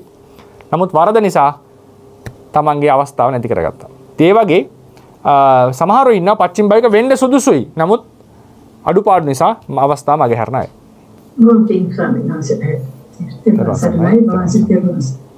අවසරයි ස්වාමීන් වහන්සේ පෙරවන් සරණයි. කලින් මේ ප්‍රශ්නේ ස්වාමීන් වහන්සේ මේ ලක්ෂණ රස පච්චපට්ඨානය කළේ 2022 පෙබරවාරි 9. පෙබරවාරි 9 හරි. 9 දෙක කොටස 2022 පෙබරවාරි මාසේ 9 වෙනිදා ස්වාමීන් වහන්සේ. හරි හරි. වේදනාව පිළිබඳ පොඩි ප්‍රශ්නයක් ස්වාමීන් වහන්සේ තියෙන්නේ මේ දුක්ඛ වේදනාව එහෙම නැත්නම් දෝමනස්සයට පදට්ටාර විදිහට ස්වාමීන් වහන්සේ සදේ වස්තු රූපේ අපි පෙන්වන්නේ. ඔව්.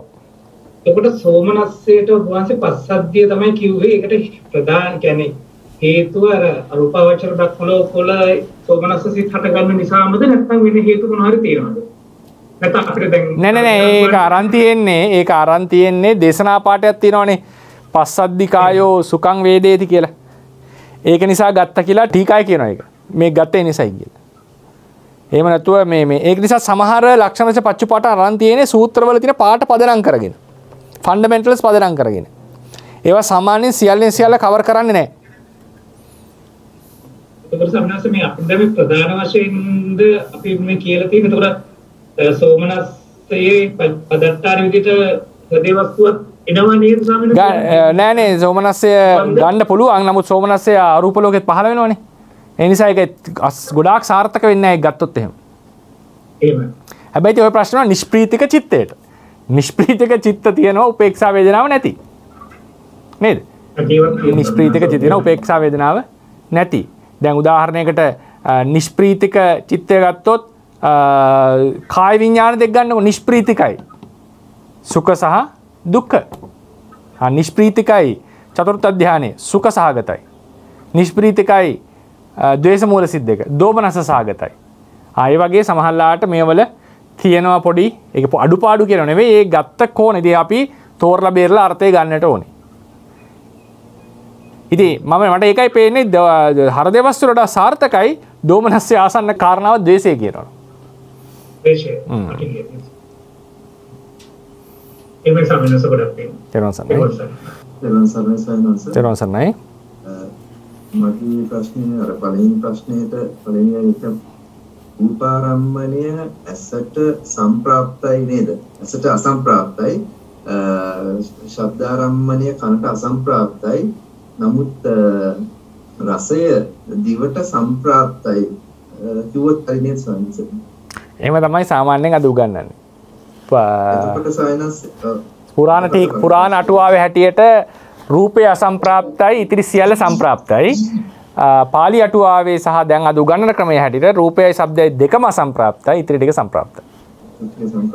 එතකොට ස්වාමීන් වහන්සේ දැන් සම්ප්‍රාප්ත අරමුණයි අප්‍රාප්ත අරමුණයි ගත්ත අරමුණු ටික ගත්තාම ඒකේ දැන් කයට පොට්ටපාරම්මණය සම්ප්‍රාප්ත වෙන නිසානේ අපි කියන්නේ සුඛ වේදනාවයි දුක්ඛ වේදනාවයි වශයෙන් දක්වන්නේ. ඒක එහෙම නිසා නෙවෙයි. නෑ. දැන් උදාහරණ ඔය අදහස් කරන්නේ රසය ඇවිල්ලා හැපෙනවනේ දිවේ. එතකොට මේ දෙක ගැට්ටනේ හොඳ නැද්ද කියලා අහන එක නෑ. රස ඒක තමයි මාත් අනිත් පැත්තට තර්කයක් ගෙනාවේ. දැන් මෙතන මම අටුවාව පැත්තෙන් දැන් කතා කරොත් එහෙම ඒ ආගියුමන්ට් එකේ ඉඳලා රසය ඇවිල්ලා මේකේ වදිනවනේ. මේකේ පොට්ටබ්බාරම්මනේ පටවි ධාතුවක් තියෙනවනේ මේ රස රූපේනේ. රස රූපය ඇසුරු කරගෙන පටවි තේජෝ වායුවක් තියෙනවා. හැබැයි පටවි තේජෝ වායෝ කියන ඒවා මේ රස ජීවා ප්‍රසාදෙට සෙන්සිටිව් නෑ. හැප්පුණා කියලා ඒ සෙන්සිටිවිටි එක ඉන්නේ. රස රූපේ විතරයි සෙන්සිටිව් වෙන්නේ. පැහැදිලිද නැහැ? ඒ කියන්නේ මේක ඇවිල්ලා හැපූ පමණින් කාය ප්‍රසාදයේ සුඛ දුක්ඛ වෙන්න හේතුව හැපීම නෙවෙයි. ඒ හැපෙනකොට සංවේදී වෙලා තියෙන පඨවි තේජෝ වායෝ. මෙතනත් පඨවි තේජෝ වායෝ තියෙනවා. කාය ප්‍රසාදයේ තියෙනවා. ඒක ඇසුරු කරන්. එතකොට හොඳ ඝට්ටනයක් වෙනවා. රස රූපේදීත් ඔය වෙදේ වෙනවා. ඔය සිද්ධියම වෙනවා. ඒ කියන්නේ රස රූප ජීවා ප්‍රසාදයේ තියෙන පඨවි තේජෝ වායෝ ඇසුරු කරගෙන ජීවා ප්‍රසාදයක් තියෙනවා. ඇවිල්ලා ගැටෙන එකෙත් පඨවි තේජෝ වායෝ තියෙනවා. නමුත් මේක හොඳ ඝට්ටනයක් වුණාට ජීවා ප්‍රසාදයට සංවේදී වෙන්නේ රස රූපේ විතරයි. රස රූපේ විතරයි සංවේදී වෙලා තියෙන්නේ. ඒ නිසා මේ ඝට්ටනය ශක්තිමත් ඝට්ටනයක් නෙවෙයි, හොඳ ඝට්ටනයක් නෙවෙයි කියන එකයි උන්වහන්සේලාගේ තර්කය. පැහැදිලි නේද? පැහැදිලි. ඔය පොඩ්ඩක් තර්ක බලාගන්න. හොඳයි. ඊළඟ කර්ම සයන්සයේ පස්චිම භවික කියන එක මේ දේශනාව දැන් ප්‍රශ්නයක් වෙනවා අඟුලිමාල ස්වාමීන් වහන්සේ පස්චිම භවිකයේද කියන ප්‍රශ්නේ. මොකද දැන් බුදුරජාන් වහන්සේ එතන ඒ අවස්ථාවේදී යොමු නැත්තම් අදත් නිරේ වගේ තත්ත්වයක් තියෙන්න පුළුවන් නිසා වෙනස් මේ අඟුලිමාල මහරහතන් වහන්සේ.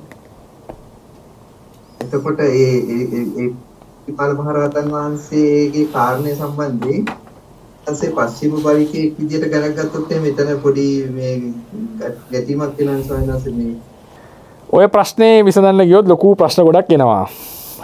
ඔය ප්‍රශ්නේ විසඳන්න ගියොත් 80 මහ ශ්‍රාවකයන්නේ අඟුලිමාල දරුණු වාසේ. තානාන්තරලාභී නෑ අඟුලිමාල 80 මහ ශ්‍රාවකයෝ. ඒතර 80 මහ ශ්‍රාවකයෝ අතර අනිවාර්යෙන් 80 මහ ශ්‍රාවකෙක් ඒ භවයේදී නිවන් දැකිය යුතුමද නැද්ද කියලා ප්‍රශ්නයක් ඇහුවොත් අපේ අටුවාවේ තියෙනවා තානාන්තරයක් ලබන්න සුදුසු වෙච්ච 80 මහ ශ්‍රාවකයෙක් වෙන සුදුසු වෙච්ච අස්සගුත්ත මහරහතන් වහන්සේ සකුළුදායි පිරිවැජි නමින් බුදුරජාණන් වහන්සේ කාලේ ඉපදිලා තානාන්තර තියා මාර්ගඵලයක්වත් පැවිද්දක්වත් ලබන්නේ නැතුව ඉඳලා ධර්මාශෝක රජුරුවන්ගේ කාලේ මහාන වෙලා රහත් වුණා කියලා. මෛත්‍රී විහාරයෙන් අතරින් අග්‍ර තනතුර කාටවත් දුන්නේ නැත්තේ මේ අස්සගුත්ත මහරහතන් වහන්සේ නිසා කියලා අටුවාවල දැක්වෙනවා. එක කතාවක්. අඟුලිමාල තෙරුන් වහන්සේ පස්චිම භවිකයෙක් වෙලා හිටියද කියලා ප්‍රශ්නේ අහුවොත් ඔබතුමාගේ තර්කය බුදුරජාණන් වහන්සේට පහළ වෙච්ච සිතුවිල්ල ප්‍රශ්නයක්නේ. මහා ජානිකෝ අබවිස්ස. මම අද ගියේ නැත්තම් අම්මා මරලා මහා ප්‍රශ්නයකටපත් වෙනවා. පස්චිම භවිකයෙක් නම් කොහොම හරි මැරෙන්නේ නැහැ අම්මා යාති කියලා තර්කයේ ගේනටක් ගාලා. ඊට පස්සේ ඕක ඊට වඩා දැන් අඟුලිමාල ස්වාමීන්සේට විවරණයක් ලැබුණාද නැද්ද කියන එක නැහැ තොරතුර. එතුමා ප්‍රාර්ථනාවක් කළා තියෙනවා පුදු මදුමුත්‍ර බුද්ධ ශාසනයේදී. මම දන්න තරමින් එහෙම තොරතුරක් එන්නේ නැහැ. මෙයා ඒකාන්තයෙන් 80 මහා ශ්‍රාවකෙක් වෙනවා කියලා මං කියලා නෑ තානාන්තරයක් පතල නැහැනේ. සමහරට විවරණයක් දුන්නත් දන්නේ නැහැ. නමුත් එහෙම විවරණයක් නොදුන්න බවට තොරතුරු පේනවා. මොකද තානාන්තරවලට අග්‍ර ශ්‍රාවක දුරයට බුදුවරයෙක්ගෙන් විවරණයක් ගන්න අවශ්‍ය නැහැ. විවරණයක් ගන්න කියන්නේ මේ බුදුවරයෙක් සම්මුඛයේ නොවුනත් ඒක ප්‍රශ්නයක් නැහැ ප්‍රාර්ථනාව. ඊළඟට ඔයට වඩා ලොකු ප්‍රශ්නයක් එනවා රාහුල ස්වාමීන් වහන්සේගේ කතාවත් තියෙනවා. රාහුල ස්වාමීන් වහන්සේගේ කතාවේදී බුදුරජාණන් වහන්සේ ඉස්සරහින් වඩිනවා. රාහුල ස්වාමීන් වහන්සේ පිටිපස්සෙන් වඩිනවා. එතකොට දෙතිස් මහා පුරුෂ ලක්ෂණ දැකලා අයි තමන් ළඟත් තියෙනවා දෙතිස් මහා පුරුෂ ලක්ෂණ. ඒකත් ඔන්න තව පාදයක් තියෙනවා ඕන තව හිතනවා නම් දෙතිස් මහා පුරුෂ ලක්ෂණ සම්බන්ධයෙන් එන එකක්. මොකද එතනක් තියෙනවා ලොකු ප්‍රශ්නකාරී තැනක් විසඳ ගන්න බුද්ධ වචනේ. බුද්ධ වචනේ සම්බන්ධයෙන්. බුදුන් වහන්සේ දේශනාවක් කරනවා දෙතිස් මහා පුරුෂ ලක්ෂණ තිබෙන පුද්ගලයෙක් ගති දෙකයි. දේ ගතිය න අනන්‍ය වෙන ගතියක් වෙන්න බෑ. සම්මා සම්බුදු වෙනවා චක්‍රවර්ති වෙනවා. රාහුල ස්වාමීන් වහන්සේලා නන්ද ස්වාමීන් වහන්සේටයි 32ම තිබුණා කියලා අටුවා කියනවා. හැබැයි බුදු වුණෙත් නැහැ චක්‍රවර්ති වුණෙත් නැහැ. 32ම තිබුණා කියන සංඛ්‍යාවට ගත්තොත් අර බුද්ධ වචනේ ලොකුවට චැලෙන්ජ් වෙනවා. එන්න තියෙන්නේ මගේ බුද්ධ වචනය ස්ථාවර කරලා ඒ බුද්ධ වචනේ ස්ථාවර කරනවා කියන්නේ පාඨය බුද්ධ වචන කෙනෙක්ට කියනවා මේ පාඨය බුද්ධ වචනයක්ද කියලා කරක් කරන්න පුළුවන්. නැත්තම් බුදුරජාණන් වහන්සේ කෙනෙක්ට සක් කරන්න පුළුවන්. මම කියන්නේ ඔබ්ජෙක්ටිව් බැලුවම ඕන විදිහට කෙනෙක්ට හිතන්න පුළුවන් මිනිස්සෙට. ඒතර බුද්ධ වචනය හරි කියන තැනින් අපි බලනවා නම් අටුවා පාඨේ ප්‍රශ්න කරන්න වෙනවා. මොකද්ද මේ කිව්වේ? නැත්තම් බුද්ධ වචනේ අර්ථකථනය බලන්න වෙනවා. බුදුවරයෙක් ඉන්න කාලයකදී මෙහෙමයි කියලා වෙනස් කරන්න වෙනවා. මොකද දේශනාවේ තියෙනවා දෙතිස් මහා පුරුෂ ලක්ෂණ සහිත පුද්ගලයෙක්ට ගති දෙකයි තියෙන්නේ වෙන ගතියක් නැත. එහෙම කියන්නේ. න අනන්‍ය. මම අඤ්ඤා හරි මොකක් කරේ එහෙම පාටයක් තියෙනවා. න අඤ්ඤාද හොදෝ වෙන ගතියක් නැහැ. මේ දෙකයි. බුදු වෙනවා චක්‍රවර්ති වෙනවා. අටුවාවේ හැටියට රාහුල සාංශර 32ම තිබුණා. ආනන්ද සාංශර 32ම තිබුණා. දෙන්නම ඒ දෙකක්වත් ලැබෙනවා. මොකද සමහර පාඨවල හැටියට සමහර සංස්කෘති බෞද්ධ මේ නිකායන් හැටියට සුද්ධෝදන රජුරෝ ප්‍රජාපතියයි මහාමායයි දෙන්නම පැවිදි කරගන්නේ දෙන්නටම චක්‍රවර්ති වෙන්න පුළුවන් අය උපදිනවා කියන නිසා. ඒ නිබිත තිබිච්ච නිසා. හරි කෙසේ වෙතත්. ඒක තව එකක්. රාහුල සානසි පස්සෙන් යනවා බුදුරණසි ඉස්සරහම වඩනවා. එතකොට දෙතිස් මහා පුරුෂ ලක්ෂණ දකිනවා. මගේ ළඟත් දෙතිස් මහා පුරුෂ ලක්ෂණ තියෙනවා කියලා අන්න තමන්ගේ කය ගැනත් ලස්සන මේ ආසාව ඇති වෙනවා. මාත් හරි කඩවසම් කෙනෙක් කියලා. බුදුරජාණන් වහන්සේ කල්පනා කරනවා රාහුල මොනවද හිතන්නේ කියලා. ඊට පස්සේ කියන හිත කල්පනා වෙනවා දැන් ඔන්න තමන්ගේ කය ගැන ඡන්ද රාගය ඇති වෙලා. මේක වර්ධනය වුණොත් එහෙම හිතන්නේ. මේක වර්ධනය වුණොත් හරියට නැවකට සිදුරු වලින් වතුර ඇවිල්ලා උපමාව තියෙන අටුවාවේ. නැවකට සිදුරු වලින් වතුර ඇවිල්ලා නැව පිරීලා මුහුදුබත් වෙන්න වගේ රාහුල තමන්ගේ රූපකය කෙරෙහි ඡන්ද රාගය වැඩුවොත් নানা ප්‍රකාර ඇවැත් වලටපත් වෙලා අපායගාමී වෙන්න පුළුවන්. ඒ නිසා වහාම නවත්තන්නට ඕනේ කියලා උන්වහන්සේ හැරිලා අවවාද දෙනවා මෙහෙම හිතන්න එපා කියලා. ඊට පස්සේ එතුමා උන්වහන්සේ භාවනා කරනවා. පස්සේ තමයි රහත් වෙන්නේ. එදා පින්ඩපාත යන්නෙත් නැහැ. එතකොට දැන් මේ වගේ ප්‍රකාශන එනකොට දැන් ප්‍රශ්න එනවා. දැන් පස්චිම භවිකයෙක් නම් බුදුවරයෙක් වගේ උත්තමයෙක් කටයුතු කරන්න ඕනේ. මෙයා කොහොමත් නිවන් දකින්නවා කියන පැත්තෙන්ද? නැත්නම් උන්වහන්සේලා එහෙම කටයුතු කරන්නේ නැද්ද? පස්චිම භවික වෙන්නට සුදුසු බව තියෙනවා. නමුත් උත්සාහ කළ යුතු නිසා උන්වහන්සේලා ඒ විදිහට කටයුතු කරනවා. දැන් අඟුලිමාල සානසේ පස්චිම භවිකයෙක් නමුත් බුදුරජාණන් වහන්සේ උත්සාහවත් වෙලා ඒක වැළැක්විය යුතුයි. ඒතර එනවා ඩොක්ට්‍රින් ඔෆ් මොකද්ද කියන්නේ ෆික්ස් මොකද්ද ඩෙස්ටින් කියන්නේ ෆික්ස් වෙන ගතිය ගැන කතා වෙනවා දැන්. එතකොට මේක නියතයි නම් ඒක අනිවාර්යෙන් සිද්ධ විය යුතුම නම් ඒක කොහොමද සිද්ධ වෙනවා නම් ඒක දිහා බලන් ඉන්න දැන් බුදුරජාණන් වහන්සේ නෝ ප්‍රශ්නේන්නේ අපිට නෙවෙයි. අපි දන්නේ නැහැ නේද කියලා අපි උත්සාහ කරනවා. දැන් බුදුවරයෙක් මේක දන්නවනේ. ඒක උන්වහන්සේ කොහොමද කටයුතු කරන්නේ කියලා ප්‍රශ්න එනවා. උන්වහන්සේ දන්න කෙනෙක් වශයෙන්. ඒතර උන්වහන්සේට ඒ වගේම වීරියක් ඕනේ. උන්වහන්සේ ඒතර කරන්නේ මෙතන අනිවාර්යෙන් යන නිසා මේක හරි ගස්සන එකද. ඒතර උන්වහන්සේට ආපු අර සිතවිල්ල රාහුල අපායගාමී වෙන හැකි කියන සිතවිල්ල. උන්වහන්සේගේ රාහුල සම්බන්ධයෙන් තිබිච්ච ඩෙස්ටිනි එකත් එක්ක ගැලපෙනවද? ඔය ප්‍රශ්න ටික එනවා. ඒක විසඳන්න ගියොත් එහෙම ඒක ලොකු කතාවක් ඕක. මම අත ගැහුවේ ඔය ප්‍රශ්නෙකට. ඉතින් ඒ නිසා මම ඒක ගැන දැන් කතා කරන්න යන්නේ නැහැ. ඒක කතා කරනවා නම් තව ගොඩාක් පරණු කාරණා තියෙනවා කතා කරන්න. අන්තිමට විනය පිටකයට ගියාම අටුවා වෙන සමහර තොරතුරු බැලුවම බුදුදහම නියතවාදියක්ද කියන පැත්තට පවා තොරතුරු එන්නට පුළුවන්. නියතවාදියක් නොවේ කියන්න තරම් තොරතුරු තියෙනවා. ඉතින් මේක කොහොමද බේරගෙන තෝරා බේරගෙන ඉදිරියට යන්නේ කියන එක අපි පස්සේ කතා කරමු. මම මේක දැන් කතා කරන්න යන්නේ නැහැ. නමුත් ඔබතුමා අහපු ප්‍රශ්නෙට මට ඒකාන්ත උත්තරයක් දෙන්න බෑ. ඔහොම තමයි මට පැතිකඩ ගානකින් උත්තරයක් දෙන්න දෙන්නේ. එහෙමයි සයන්ස් බොම් පින් කර්ම දෙක්වා තියෙනවා. එවන් සරණයි අපේ හැමදෙරෝනේ. ඔබ වහන්සේ මේ දැන් ඉදිරිපත් කළ පොදැක්වීමට පොඩි අදහසක්. ඒකට අර මජ්ක්‍ධිම නිකායේ කන්දරක සූත්‍ර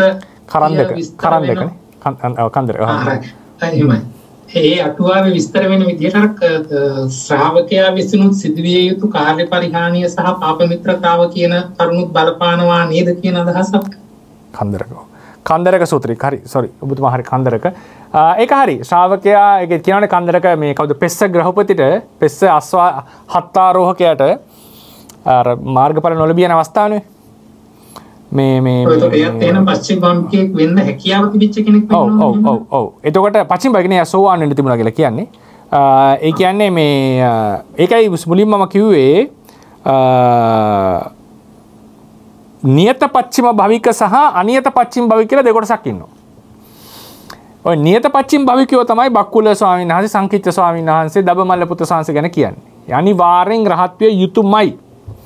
අනිවාර්යෙන් බුදු විය යුතුමයි බෝසතාණන් වහන්සේ. ඒක තමයි නියත පච්චිම භවික භාවය. අනියත පච්චිම භවික භාවය කියන්නේ සුදින්න ස්වාමීන් වහන්සේට වෙච්ච වැඩේ.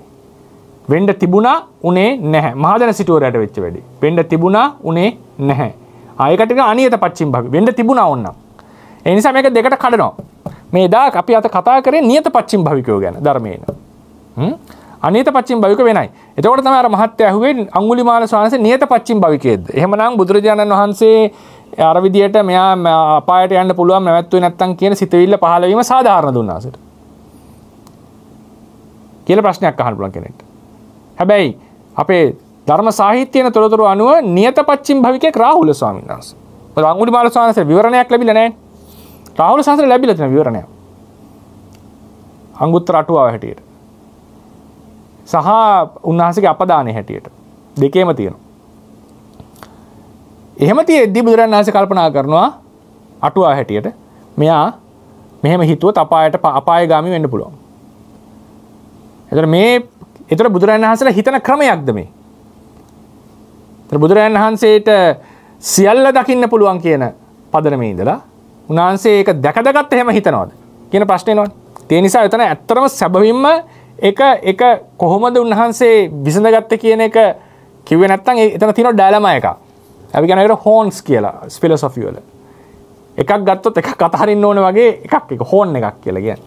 ඒ කියන්නේ අංග දෙකක් වගේ. ඉතින් ඒ විදිහට ගත්තම කන්දරක සූත්‍රයේ හැටියට ශ්‍රාවකේට කෘත්‍ය පශුත භාවයේ නිසා සහ ඊට පස්සේ අනිත් ඒ පාප මිත්‍ර සේවනයේ නිසා වැළකීලා ශ්‍රාවකයාගේ පැත්තෙන් දේශකයාගේ පැත්තෙන් ආසය අනුසය ආදී ඥාන නොමැති නිසා මාර්ගඵල ලබන්න පුළුවන් කෙනෙක්ට මාර්ගඵල නොලැබී යන්නට පුළුවන්. අර මේ සාරිපුත්ත හමුදුරන්ගේ බණ ඇහුවේ කවුද? ධනංජානි. ඒ ස්වර්ණකාරටත් උනා අර බ්‍රහ්ම ලෝකෙ ගියේ ධනංජානිද මට මතක හිටියේ. ධනංජානි බ්‍රාහ්මණයට වගේ. පස්සේ ගිහිල්ලා රහත් කරවනවා ඒක වෙනම කතාවක්. ඉතින් ඒ විදිහට දෙපැත්තෙම අඩුපාඩු තියෙන්න පුළුවන්. ඒවා පැහැදිලිවම විය හැකි විය නොහැකි කියන දෙපැත්තටම කැරකෙන්න පුළුවන් දේවල්. හැබැයි සමහර ඒවා තියෙනවා මොනම ක්‍රමයකින් අර නියත විවරණයක් හැම දුන්නොත් ඒ කියන්නේ වෙන්නේ වෙනවමයි කියන එකනේ. ඒ වගේ ඒවා කෙලින්ම ඩෙස්ටින් වෙච්ච අවස්ථාවේ සලකන්නට ඕන. ඒක තමයි මේ ප්‍රශ්නේ ආවේ.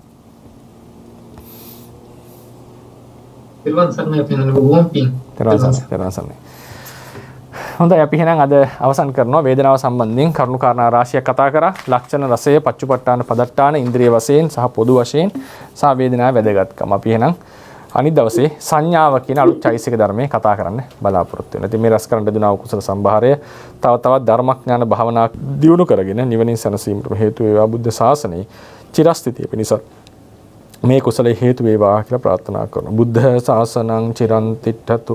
බුද්ධ ශාසනං චිරන් තිට්ඨතු. බුද්ධ ශාසනං චිරන් තිට්ඨතු. සාදු සාදු සාදු.